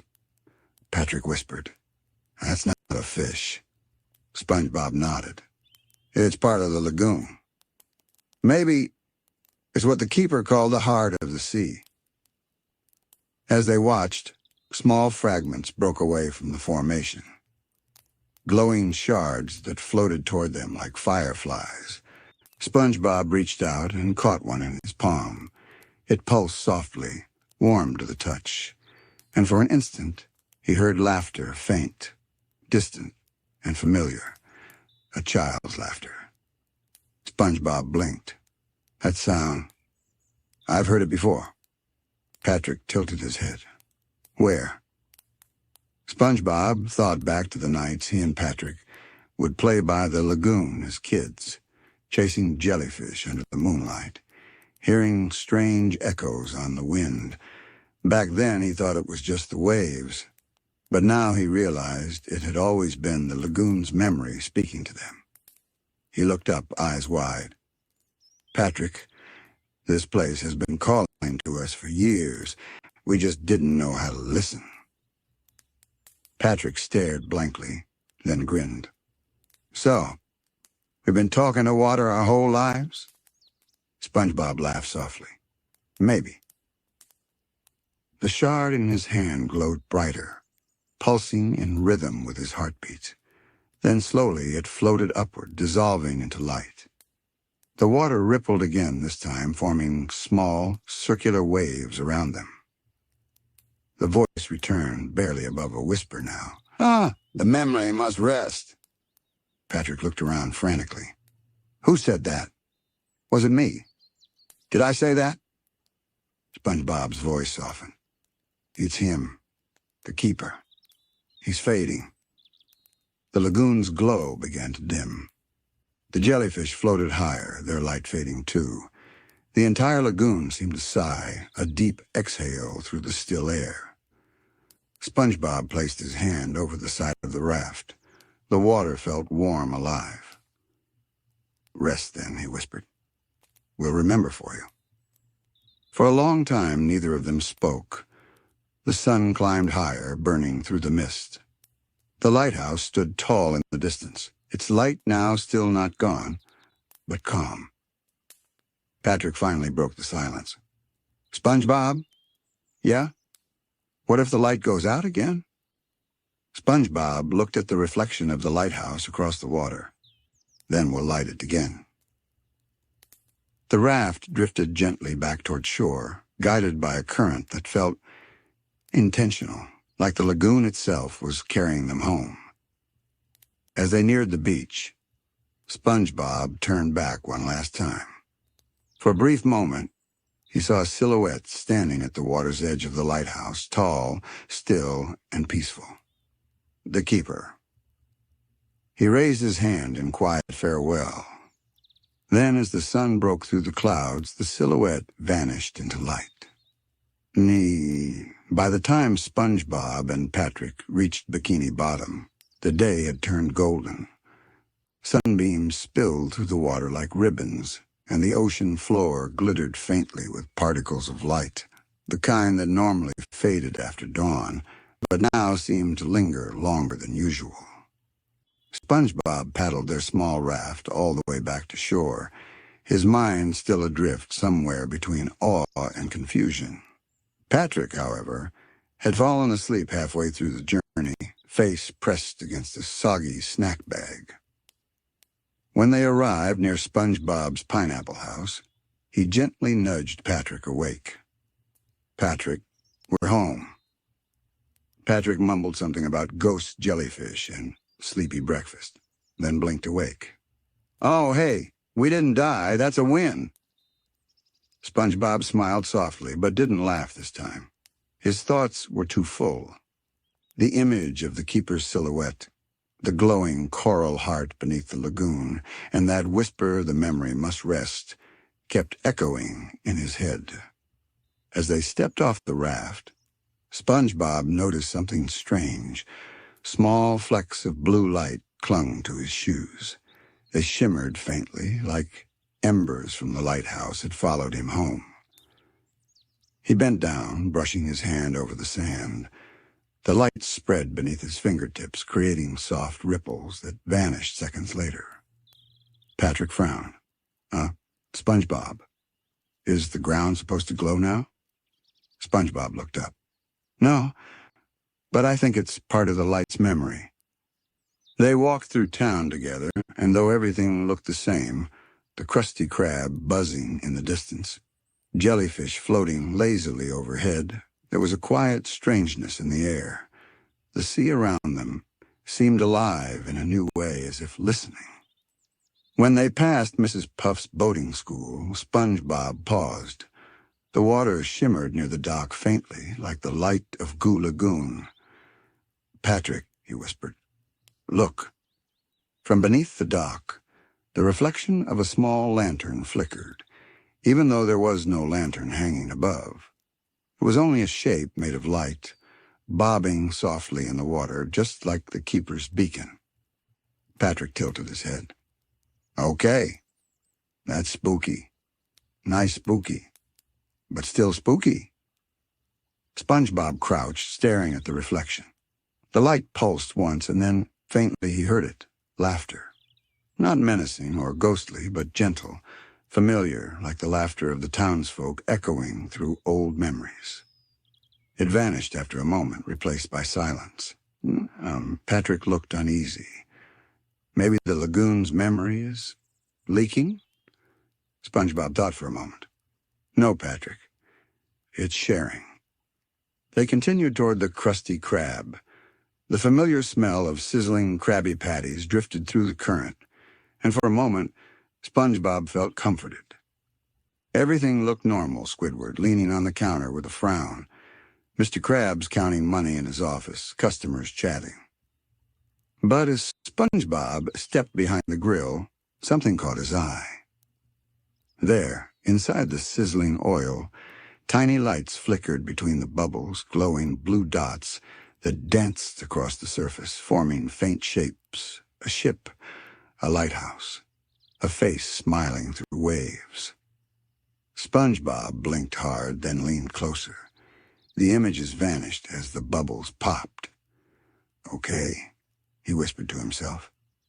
Either I'm seeing things, or the sea's trying to cook with me.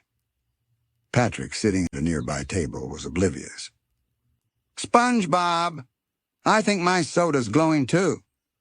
SpongeBob turned to look, and sure enough, Patrick's drink shimmered faintly, tiny blue lights swirling within the cup like drifting jellyfish. Even Squidward noticed. What is happening today? Why is my clarinet water glowing? Mr. Krabs poked his head out of his office. If it's making the food shine, maybe we can charge double. SpongeBob laughed nervously. No, Mr. Krabs. It's not for sale. It's the sea's memory. Squidward sighed dramatically. Wonderful. The ocean's having an identity crisis, just what we needed. But as SpongeBob looked around, he couldn't ignore it, the faint pulse in the walls, the rhythm in the floor, like the entire town was breathing in time with the sea. The glow was spreading, subtly, like light finding new corners to rest in. He whispered under his breath, "The light's alive." That night, when SpongeBob finally returned home, he found the glow had followed him even there. Small dots of blue light shimmered across his walls like fireflies, pulsing in slow rhythm. He sat on his bed, hands folded, staring at them. They seemed harmless calm, even comforting. Still, he couldn't shake the feeling that something larger was unfolding. He thought back to what the keeper had said. The sea remembers everything. If that was true, then every laugh, every tear, every life beneath the waves still existed somewhere, woven into the ocean's song. Maybe that was what the light was doing now, restoring the memories the sea had forgotten. Patrick's voice echoed from outside, muffled through the pineapple walls. Hey, SpongeBob, if my rock starts glowing, do I call someone or just let it happen? SpongeBob chuckled softly. Just let it happen, Patrick. He turned off his lamp. The glow from the walls remained, faint but steady. Through his window, the ocean shimmered softly, a pulse that seemed to stretch from his home all the way back to Goo Lagoon. And for a moment, SpongeBob thought he saw it again, the silhouette of the keeper, far away by the lighthouse, watching over the waves. He whispered, "Thank you for the light." Outside, a single jellyfish drifted past, glowing faintly blue. It hovered near the window, pulsed once in response, then floated away into the night. The next morning arrived without warning, not with sunlight, but with a dim, silver haze that coated Bikini Bottom in stillness. The ocean felt different. Usually dawn here was a chorus, bubbles rising, seahorses galloping past the coral roads, the chatter of early fish folk heading to work. But today the sounds were muffled. Even the waves that touched the edges of town seemed to move slower, heavier, as if weighed down by invisible thoughts. SpongeBob stood at his window, watching the glow that once shimmered in the water begin to dull. The blue light that had danced across the streets was fading, replaced by a grayish hue, not gone, just tired. He pressed his hand to the glass. The reflection that met him looked strange. Faint ripples of light moved across his face, but his eyes looked distant, thoughtful. "Patrick," he whispered, "I think the sea's fallen asleep." Moments later, a loud thud echoed outside. Patrick had stumbled out of his rock home wearing a snorkel and pajamas, holding an umbrella upside down. "SpongeBob, My roof's leaking glow juice again. SpongeBob blinked. Glow juice? Patrick tilted the umbrella. A single droplet of blue liquid fell from its edge and landed in the sand. The drop flickered, then vanished. I think it's running out, SpongeBob murmured. Patrick frowned. Running out of what? SpongeBob hesitated. Memory? By mid-morning, the sky had darkened. Thin streams of rain fell, not ordinary rain, but soft, glowing droplets that hissed slightly when they hit the sand. They looked like tears from the sea itself, as though the ocean were trying to remember something it had already forgotten. Jellyfish hovered quietly above the lagoon, their once brilliant glow now dim and uneven. The lighthouse at Goo Lagoon flickered faintly in the distance, a single heartbeat of light, pulsing slower, weaker. SpongeBob and Patrick decided to return there. They walked along the shore in silence. The same sand that once sparkled under moonlight now felt colder, heavier beneath their feet. The fog that curled across the water had grown thicker, wrapping the world in a kind of gentle sadness. Patrick finally spoke. SpongeBob, do you think maybe the light just got tired of shining? SpongeBob shook his head slowly. No, Patrick. I think it's trying to rest. As they neared the old lighthouse, the waves grew quieter.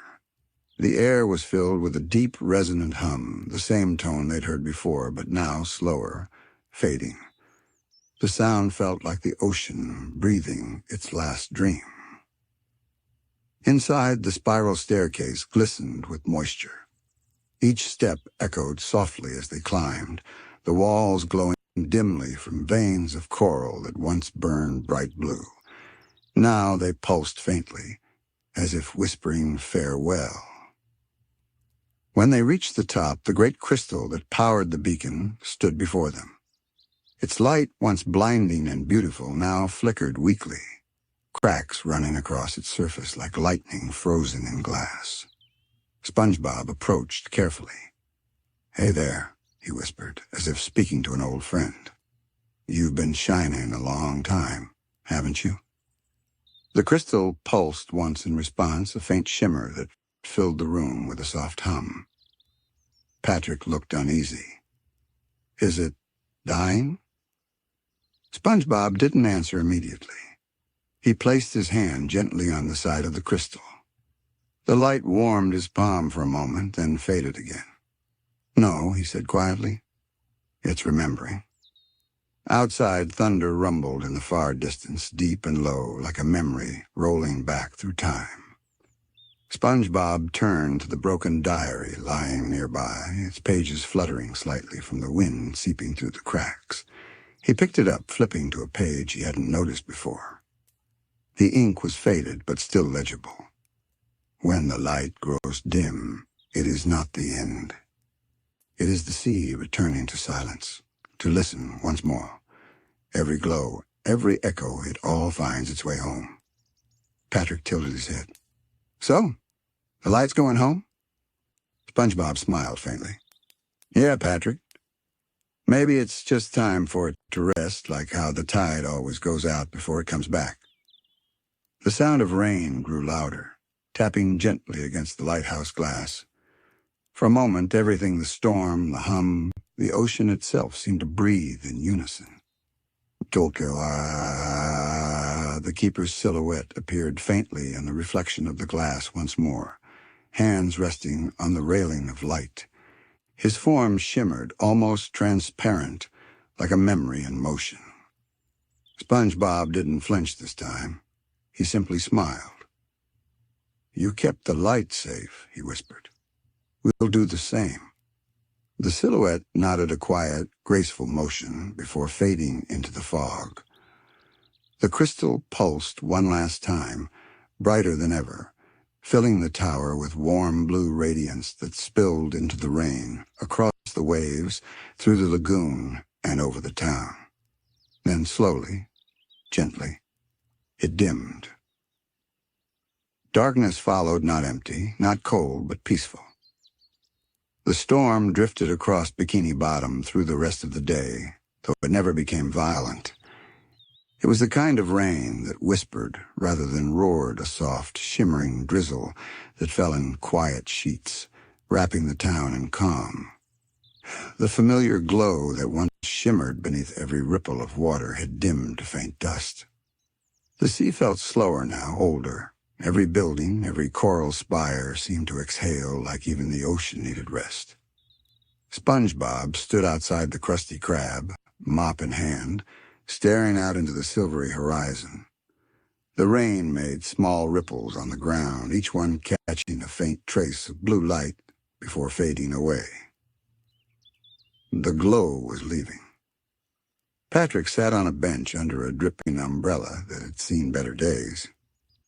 SpongeBob, feels kind of empty without the glow, huh? SpongeBob nodded. Yeah, but maybe that's okay. Patrick blinked. Okay? But it was so pretty. SpongeBob smiled faintly. It was. But sometimes even pretty things have to rest, Patrick. The light's not gone, it's just sleeping somewhere else. He looked back toward the lagoon, where the faint outline of the lighthouse was still barely visible through the fog. You know, maybe that's what the keeper meant when he said the sea remembers. Maybe it doesn't need to shine all the time to hold a memory. Patrick's umbrella sagged in the rain. So, we're like in a sleepy sea now? SpongeBob giggled. Yeah, a sleepy sea. That evening, SpongeBob walked home through the quiet streets. The water had grown darker, the kind of dark that wasn't frightening, just deep and heavy. A few jellyfish floated by, no longer glowing, their translucent forms blending into the gentle shadows. He thought about how fast everything had changed one night. The sea was alive with light. The next, it was like a dream slipping away. At his doorstep, he stopped. His pineapple windows reflected faint traces of blue that weren't really there, maybe echoes of what used to be. He opened the door, stepping into the silence of home.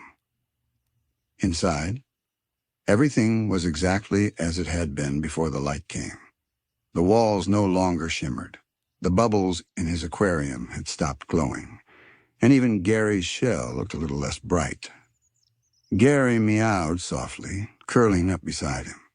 SpongeBob smiled, rubbing his pet's head gently. It's okay, Gare Bear. Sometimes things fade so we can see what's left behind. He sat by the window, looking out at the dim ocean. The last flicker of the lighthouse pulsed far in the distance, one final heartbeat of blue, faint as a memory. And then it went dark. At that same moment, across town, something subtle began to happen. The water, the very current that flowed through every street, shimmered with faint silver dust. Not the bright, magical glow of before, but something quieter. It was as though the light had broken apart and settled everywhere in the sand, in the bubbles, in the laughter that lingered faintly through the silence. Mrs. Puff noticed it while locking up her boating school, the way the water rippled faintly under her flipper, soft as a sigh. Squidward noticed it too when he played his clarinet. The sound echoed farther, deeper, as if the sea itself was listening again. Even Mr. Krabs paused while counting his money, blinking at the faint shimmer running through his coins like the ocean's heartbeat had etched itself into everything that remained. The light hadn't died. It had changed form, woven into the memory of the sea itself. Late that night, SpongeBob returned to Goo Lagoon one last time. The rain had stopped. The sand was still wet and gleaming faintly under the distant stars. The lighthouse stood silent. No hum, no light. Only the sound of the waves breathing against the shore. Patrick was already there, lying on the sand, staring up at the dark tower. "Hey, SpongeBob," he said softly. "Do you think the light misses us too?" SpongeBob smiled, lying down beside him. "Maybe it does, but maybe it's still here, just not in the way we can see." Patrick thought about that for a long while, then whispered, "That's kind of nice." They both watched the ocean, calm and still. For the first time, the silence didn't feel empty. It felt full, like the world was holding its breath after a long story had ended. SpongeBob closed his eyes. He could still feel it, the faint pulse beneath the sand, the rhythm of the tide, the memory of that glow that once guided them through the fog. He whispered almost to himself. The light didn't fade. It just learned how to rest. A soft breeze passed over the lagoon, carrying the scent of salt and faint coral. Somewhere far below, deep within the sea, a single blue spark shimmered one last time, a promise that the light still lived, even in the quiet. The following night unfolded like a quiet dream. The storm had long since passed, but a cool mist lingered over Bikini Bottom. Every sound from the hum of distant currents to the faint creak of coral homes felt softened, slowed down, wrapped in memory. SpongeBob sat by his window again, his eyes half-lidded with wonder and melancholy. The darkness outside wasn't the kind that scared him when he was little. It was gentle, endless, almost like a lullaby. Oh, he had spent the entire day thinking about the keeper, about that faint figure who had once guarded the light. What had it meant to tend to something so fragile, to carry it across years until even the sea forgot his name? He thought about the crystal's heartbeat, how it had dimmed but never truly stopped. How the light didn't die, it simply became smaller, quieter, and scattered into everything. Maybe, SpongeBob thought, that's what remembering really means. A soft sound broke the silence, a low hum, so faint he almost didn't notice it. It came from outside. He stepped out of his pineapple house, and the water around him seemed to shimmer faintly again, not blue this time, more silver, like moonlight seen through tears. Each ripple pulsed in rhythm with that hum. Patrick stood nearby, rubbing his eyes. "SpongeBob, you hear that too?" "Yeah," SpongeBob whispered. "It's the same sound from the lighthouse." They followed the sound across the sand. The tide was low, revealing smooth, pale stones, scattered like pearls along the beach. Between them, tiny blue dots flickered faintly, not bright enough to illuminate, but enough to guide their steps. The hum grew louder as they neared Goo Lagoon once more. The lighthouse loomed in the distance, still dark, but the air around it shimmered softly, as if the sea itself was remembering how to glow. Patrick whispered, "Maybe the light's saying goodbye." SpongeBob looked at him, eyes wide but calm. "Or maybe it's saying, thank you." They walked until they reached the base of the lighthouse, where the waves gently lapped at their feet. The sound here was different, deeper, layered, like the voices of countless memories blending together in harmony. SpongeBob placed his hand on the cold, barnacle-covered wall. The hum vibrated through his fingers. For a moment, he could feel something, a pulse, not alive but not gone either, a presence that felt ancient and kind. The sea spoke not in words but in feeling. It was the memory of laughter echoing through summer tides, of jellyfish drifting in golden light, of old sailors and forgotten keepers and children chasing bubbles along the reef, of everything that had ever lived and loved beneath the water. The ocean was remembering itself. Patrick looked around, eyes soft with awe. "SpongeBob, it's like the whole sea's dreaming." SpongeBob smiled, tears forming but not falling. "Yeah, I think it is." He felt something warm against his palm. When he looked down, the faintest light glowed where his hand touched the lighthouse, small tendrils of blue curling outward, slow and graceful, like the final breath of a candle before it goes dark. And then he saw it again, the keeper's silhouette, faint but visible within the glow. This time the figure was closer, clearer. The old diving suit shimmered softly, seaweed flowing from its shoulders like a cloak. The faceplate glowed with soft white light. SpongeBob didn't move. He only whispered, "Hello again." The keeper tilted his head. No voice came, but the hum deepened, echoing through the water. The words weren't heard, they were felt.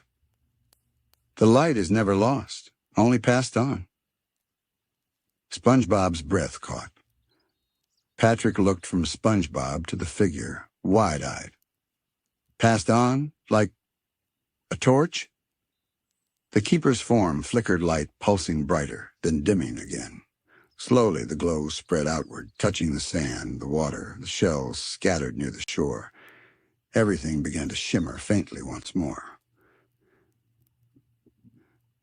SpongeBob's voice trembled. "So the light wasn't just meant to shine, it was meant to stay inside the sea, inside us." The hum responded softly, like a nod. The keeper's light grew faint, fragmenting into thousands of drifting sparks that floated upward through the water, tiny blue stars rising toward the surface, disappearing into the dark. SpongeBob reached out, his hand brushing one of the lights. It lingered against his palm for a moment before sinking gently into his skin, leaving behind a faint glow. Patrick gasped, "SpongeBob, you're glowing again." He looked down. The faint light pulsed from his chest, quiet, steady, warm. SpongeBob smiled, his voice barely above a whisper. "It's not mine, Patrick. It's the sea's." The hum faded. The lighthouse stood silent once more. But this time, there was no sadness in its stillness, only peace. Patrick yawned and flopped onto the sand. "I like the light, but I like this quiet, too." SpongeBob nodded, sitting beside him. The ocean stretched endlessly before them, silver and calm. Somewhere deep below, the last of the glowing coral dimmed, completing its long, gentle rest. SpongeBob whispered to the sea, "Thank you for showing us." For a long moment, the waves didn't move, and then one gentle splash, like a nod. By the time dawn arrived, the ocean had grown quiet again, not in sorrow, but in peace. The storm had passed, the hum had faded, and the last ripples of light were now woven to the still waters of Goo Lagoon. The horizon shimmered faintly, kissed with gold. Sunbeams broke through the thinning fog, scattering across the gentle tide. The lighthouse, once so mysterious and alive with power, now stood silent and calm, a monument to everything that had come and gone. SpongeBob and Patrick sat on the damp sand, still watching. Neither spoke for a long time. The world seemed to be holding its breath, letting the sea exhale one final dream. Patrick's eyes were heavy but thoughtful. "SpongeBob, do you think the light's really gone?" SpongeBob smiled faintly, his eyes reflecting the sunrise. "No, Patrick. I think it's just everywhere now." Patrick frowned. "Everywhere?" "Yeah," SpongeBob said softly, gesturing to the waves. "In the water, in the air, in the way the sea moves when it breathes. Maybe even in us." He pressed a hand to his chest, where that faint glow still lingered deep beneath his skin, not visible anymore, but felt. A pulse that wasn't just his heartbeat. Patrick mimicked him. "I think I feel it too. Or maybe that's just gas." SpongeBob laughed, the sound echoing gently over the waves. "Probably both." The sea was returning to normal, or perhaps something new that felt like normal. Jellyfish floated once more across the sky, no longer glowing, but graceful and unhurried. The coral reefs glittered with dew-like pearls of light remnants of the glow that had soaked into everything. At the edge of the lagoon, the sand was etched with faint patterns. Spirals and waves glowed softly, almost invisible unless the sunlight caught them just right. The sea had written its own goodbye in the sand. SpongeBob ran his hand across one of the spirals. It shimmered beneath his fingers, glowing faintly for a moment before fading back into the sand. "It's funny," he whispered. "We thought we were discovering something new, but maybe it was just the ocean remembering what it used to be." Patrick tilted his head. "Do oceans forget?" SpongeBob smiled. "Sometimes. But they always find a way to remember again." As they sat there, the sound of the waves changed. The rhythm, that slow, pulsing hum, was gone, replaced by something gentler, a quiet melody of bubbles rising through the water, seagrass swaying in the current, the natural song of the sea returning. A jellyfish drifted near SpongeBob, hovering above his shoulder for a moment. Its body caught the sunlight, scattering it into soft blue and gold hues. It pulsed once, just once, and SpongeBob could have sworn he heard a faint echo of the keeper's voice in that motion. "The light is never lost." SpongeBob smiled. "I know." Patrick blinked at the jellyfish.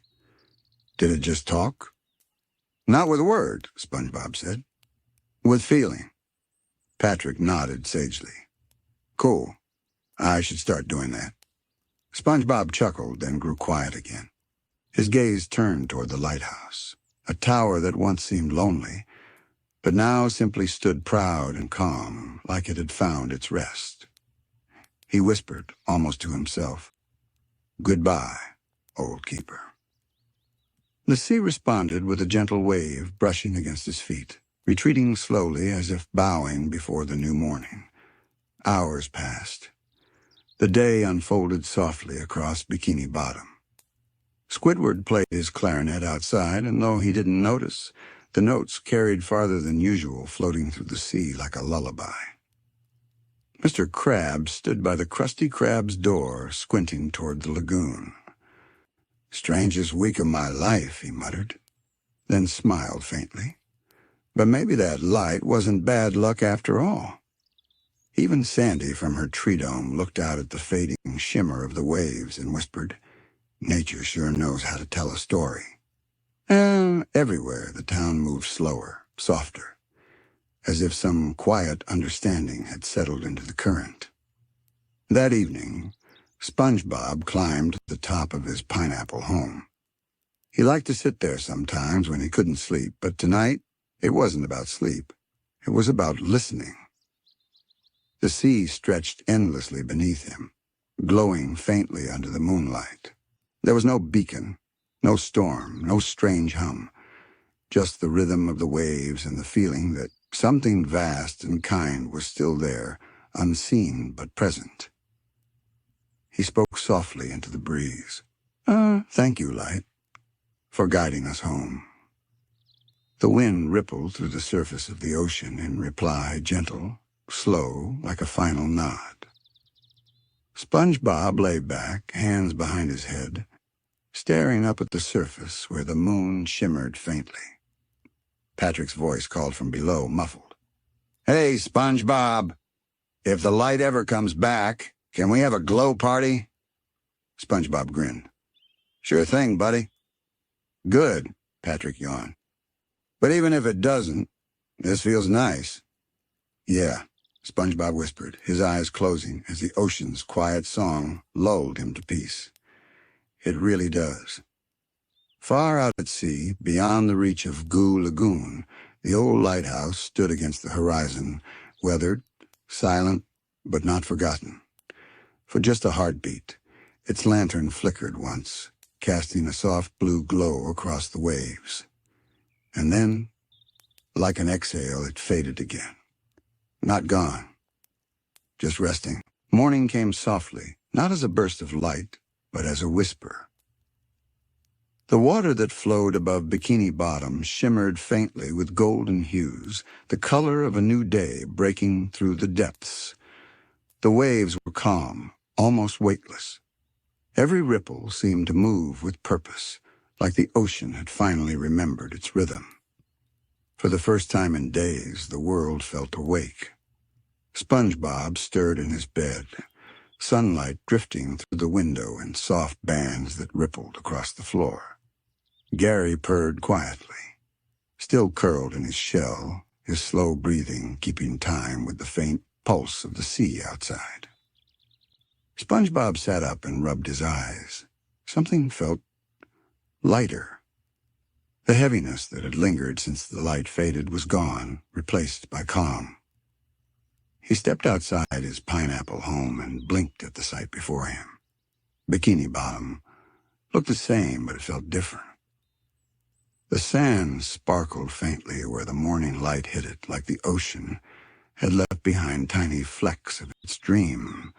Coral reefs glowed gently beneath the surface, not with the mysterious blue of the lighthouse, but with a soft, natural warmth, pinks, golds, and greens twinkling together. It was as though the world had taken a deep breath and exhaled peace. Patrick came stumbling out of his rock, still wearing his pajamas, and holding a breakfast bowl full of sand. "Morning, SpongeBob," he said cheerfully. "I made cereal, I think." SpongeBob laughed, the sound light and musical. "Morning, Patrick. You feel that?" Patrick paused, squinting. Breakfast crunchiness?" "No," SpongeBob said, smiling. "The sea, it feels happy again." Patrick tilted his head. "Huh. I thought that was just me." They both looked toward Goo Lagoon. The horizon shimmered faintly, the faint outline of the old lighthouse visible against the rising sun. The tower no longer glowed, but its reflection in the water caught the golden light perfectly, as if it was still shining in its own quiet way. Patrick's voice grew soft. "It's pretty without the glow, too." SpongeBob nodded. "Yeah, I think that's the point." As they made their way toward town, they noticed little things. Mrs. Puff's boating school had a new sparkle to its dock, the sunlight catching on wet planks that gleamed faintly like rippling glass. The crusty crab windows were wide open, letting in warm air and sea breeze, and even Squidward's clarinet notes sounded a little less grumpy. Bubbles floated lazily through the streets, their surfaces reflecting faint swirls of blue and gold like tiny living memories drifting by. Everything looked the same, but it felt healed. SpongeBob and Patrick passed by a group of jellyfish near jellyfish fields.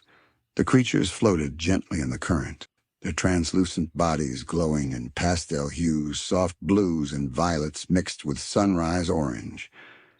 "They're back," SpongeBob said, clapping his hands. "The jellyfish are glowing again," Patrick gasped. "Whoa, did they recharge?" SpongeBob laughed. "Maybe the light didn't just fade, Patrick. Maybe it became part of everything, even them." One jellyfish drifted closer, its tendrils curling softly around SpongeBob's arm. He felt a faint pulse, warm, alive, kind, the same feeling he'd felt at the lighthouse when the keeper's light had passed through him. Patrick leaned closer. "Do you think it remembers us?" SpongeBob smiled. "I think it remembers everything." The two friends sat together in the sand, watching the jellyfish dance through the golden tide. The ocean shimmered quietly around them, no longer filled with mystery or fear, but with a kind of calm wisdom. Patrick stretched his arms behind his head, sighing happily. "You know, SpongeBob, even if the light's gone, it left behind something really nice." "What's that, Patrick?" "This feeling. Like the sea's still dreaming, but it's letting us dream, too." SpongeBob looked out toward the distant lighthouse, its shadow framed by the morning glow. "Yeah," he said softly. "Maybe that's the keeper's last gift." Patrick smiled sleepily. "You think he's still out there?" SpongeBob's eyes softened. "Maybe, but I don't think he needs to guard the light anymore. I think it's safe now." Because it's part of all of us. They sat in silence for a while, the sound of waves gently brushing the shore, birds calling in the far distance. Every sound felt alive, part of a melody that had always been there, waiting to be heard. And for a brief moment, SpongeBob thought he saw it again, just a flicker, deep within the reflection of the waves. A faint figure standing by the lighthouse railing, watching the sunrise. The keeper. Only this time the figure turned not to the sea, but toward Bikini Bottom. And then it vanished into the light. The day continued to rise slow and golden, the kind of morning that made Bikini Bottom feel almost weightless. SpongeBob and Patrick wandered toward the Krusty Krab, still quiet at this early hour. The sign creaked gently in the current, swaying with the rhythm of the sea. The doors were unlocked, and the faint scent of salt, grease, and seaweed hung in the air home. SpongeBob smiled and adjusted his work hat, even though the restaurant hadn't yet opened. "Feels like a good day to start early," he said brightly. Patrick looked around, half asleep. "It's always a good day when I don't explode the grill." SpongeBob chuckled. "Let's keep it that way, partner." Inside, the Krusty Krab looked almost magical in the morning light. Sunbeams filtered through the windows, landing on the tables like golden pathways. The floorboards glimmered faintly with sea reflections. Even the ketchup bottles looked brighter, standing in tidy rows like tiny red lighthouses. SpongeBob began wiping down the counter, humming softly. Not a song from any radio or movie, but something wordless, slow and kind. It echoed faintly, like the melody of the waves themselves. The sound filled the quiet restaurant until even the old fryer seemed to hum along. The door creaked open. Mr. Krabs stepped inside, his eyes half shut, muttering about early customers and unpaid overtime. But when he saw SpongeBob smiling behind the counter, something softened in his expression. "Eh? Boy-oh, you're here before dawn? What's gotten into you?" SpongeBob looked up, his eyes bright. "Just felt like the ocean was calling me to work early, sir." Mr. Krabs snorted. Well, if the sea's telling you to work, who am I to argue with her?" He chuckled, walking over to adjust the cash register, humming along to SpongeBob's soft tune without realizing it. Squidward arrived next, as dramatically as always. He dragged himself in, clutching his clarinet case and sighing so loudly it practically echoed through the kitchen. "Morning, SpongeBob! Morning, glittering universe! Morning, false sense of optimism!" SpongeBob just beamed. "Morning, Squidward! Isn't it a beautiful day?" Squidward squinted. "You mean another day of work?" "Sure, if you find existential dread beautiful." But then he paused, noticing something odd. The restaurant, the air, the light, it all seemed softer. Even the bubbling of the deep fryer had a peaceful rhythm to it. He blinked. Did someone clean the ocean or something?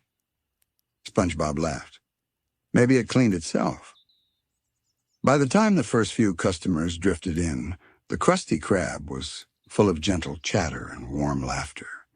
The jellyfish from earlier hovered outside the windows, drifting in and out of the light like living lanterns.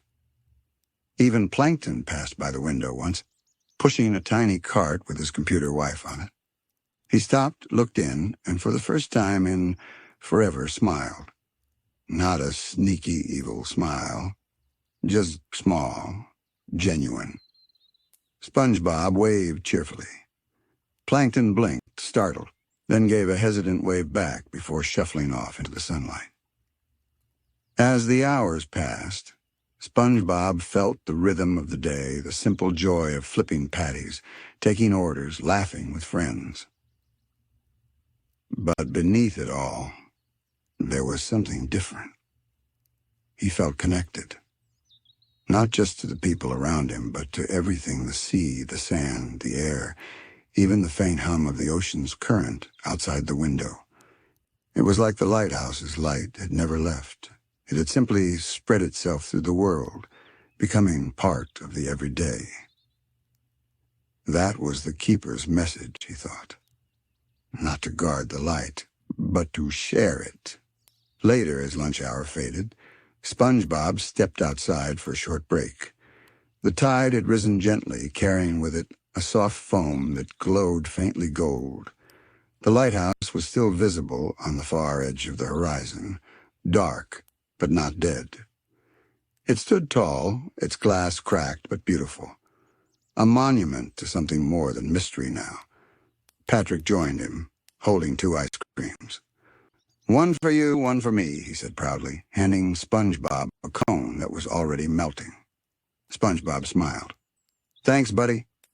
They both sat on the curb, legs dangling, eating ice cream while the sea whispered quietly nearby. Patrick licked his cone thoughtfully. "You know, SpongeBob, that light, it never really left, huh?"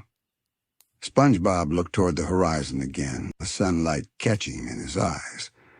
"No, Patrick, I just found a new way to shine." The camera, if this were a film, would slowly pull back now. The 2 friends sitting in front of the Krusty Krab, the ocean stretching endlessly beyond them, soft reflections glimmering across the sand. And somewhere deep beneath the waves, faint and quiet, a pulse of blue light flickered once more, not from the lighthouse, but from the heart of the sea itself. A quiet reminder.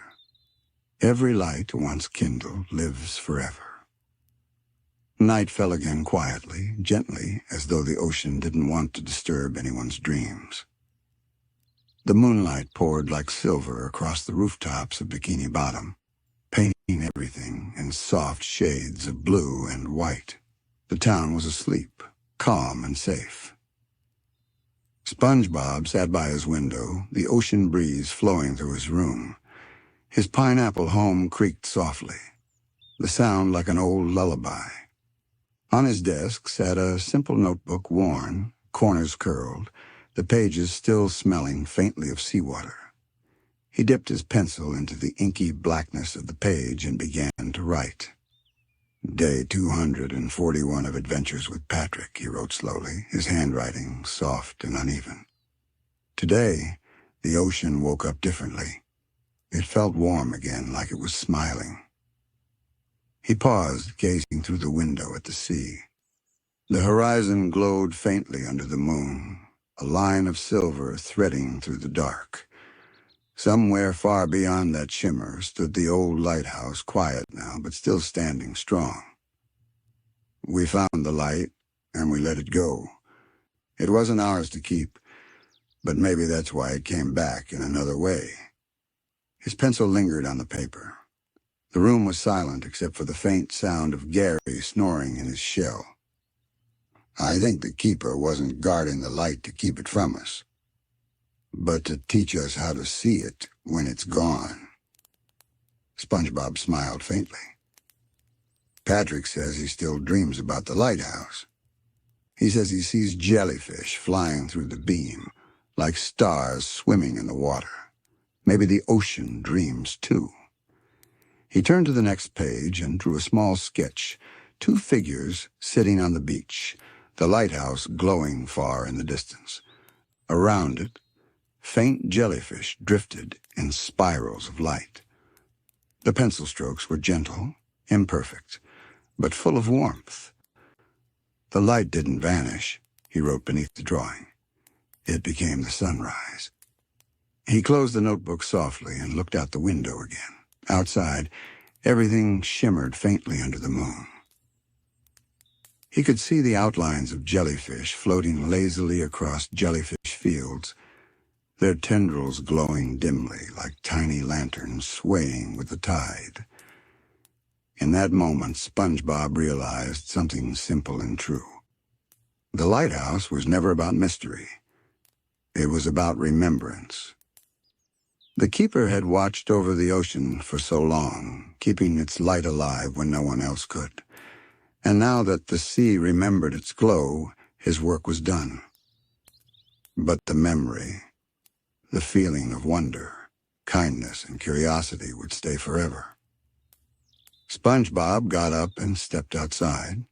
The sand felt cool beneath his square feet. The water lapped gently against the shore, glowing faintly under the moonlight. He looked up at the stars, each one a small light in an endless sea of darkness. And for just a moment, barely more than a breath, he saw something in the distance. A soft shimmer. A glow. It looked like the lighthouse, but not exactly. More like a reflection of it, rippling through the water. And standing beside it, he thought he saw a faint figure again, the keeper. Tall, calm, watching over the waves. But this time he wasn't alone. Beside him stood a smaller silhouette, one shaped just like SpongeBob. The two figures stood side by side, both gazing toward the horizon. The image faded, replaced by the soft hum of the sea. SpongeBob closed his eyes, letting the ocean's rhythm wash through him. He could feel the heartbeat of the waves, steady, alive, endless. He could feel the memory of the light deep within his chest. Not burning like fire, but glowing gentle, kind, eternal. He whispered into the night, his voice barely audible. "Thank you for showing me the way." The sea answered with a quiet sigh of foam rolling up the shore, pulling back like a heartbeat. Later, as he drifted off to sleep, his dreams were full of color and calm. He dreamed of the lighthouse again, not as it was, but as it should be. Whole, bright, surrounded by jellyfish like stars. The light swirled, reaching through the ocean, touching every home, every coral, every heart. And somewhere deep in that dream, he heard a voice, soft and distant, like a whisper through seashells.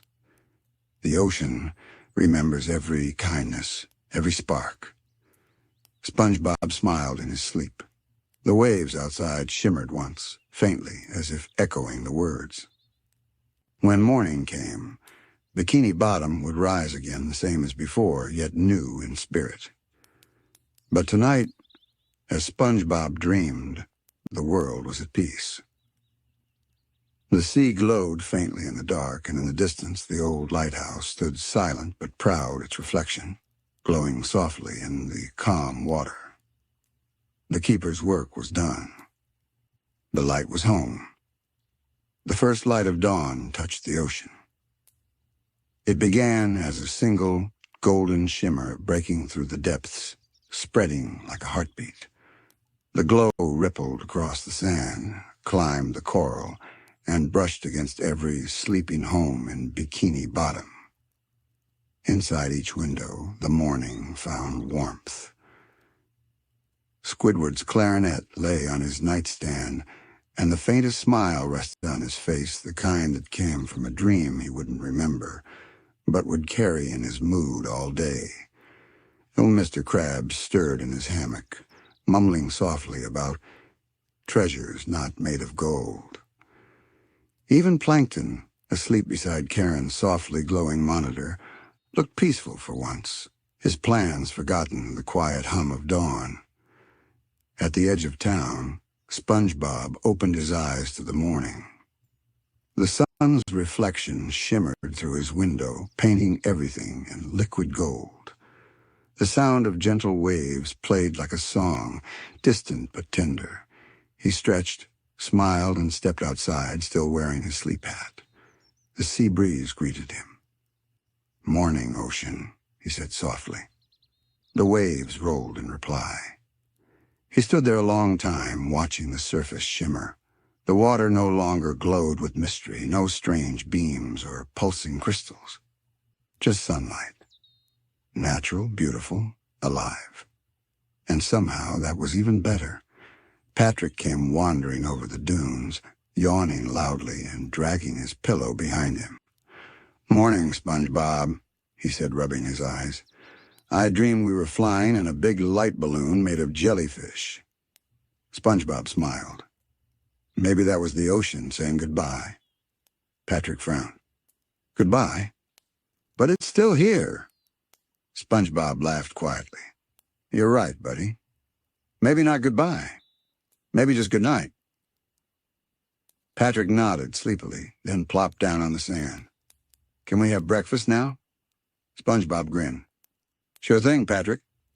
As they sat together eating kelp pancakes on a blanket by the shore, the sun rose higher, scattering diamonds across the water. The ocean sparkled like it was alive, every drop carrying a tiny memory of the light that had once filled the world. They didn't talk much. They didn't need to. The silence was full of meaning, of warmth, of everything the lighthouse had left behind. Somewhere far away, in the distance where the water met the horizon, the old tower still stood, leaning slightly, covered in seaweed and coral. And though its beacon was gone, the sun caught the crystal shards that remained in its glass dome, scattering them into the sky like drifting stars. The camera, if this were a film, would pull back now. We'd see SpongeBob and Patrick, two small figures on an endless shoreline. The world around them bathed in soft gold and blue. The sea stretching forever calm, vast, alive. A soft voice. SpongeBob's would narrate, half awake, half dreaming. We thought the light was something far away, something we had to chase. But maybe it was here the whole time, waiting for us to notice. Maybe the keeper wasn't guarding the ocean. Maybe he was teaching us how to see it. The waves glimmer, rolling slowly over the sand. The sea doesn't forget. Every ripple, every memory, every kindness, it all becomes part of the tide. And when the world feels dark, the ocean will still glow, not because of a lighthouse, but because of everyone who ever kept the light alive. The music swells soft piano layered with distant whale calls and shimmering chimes. A slow montage follows. Jellyfish drifting peacefully through coral caverns, their tendrils catching morning light.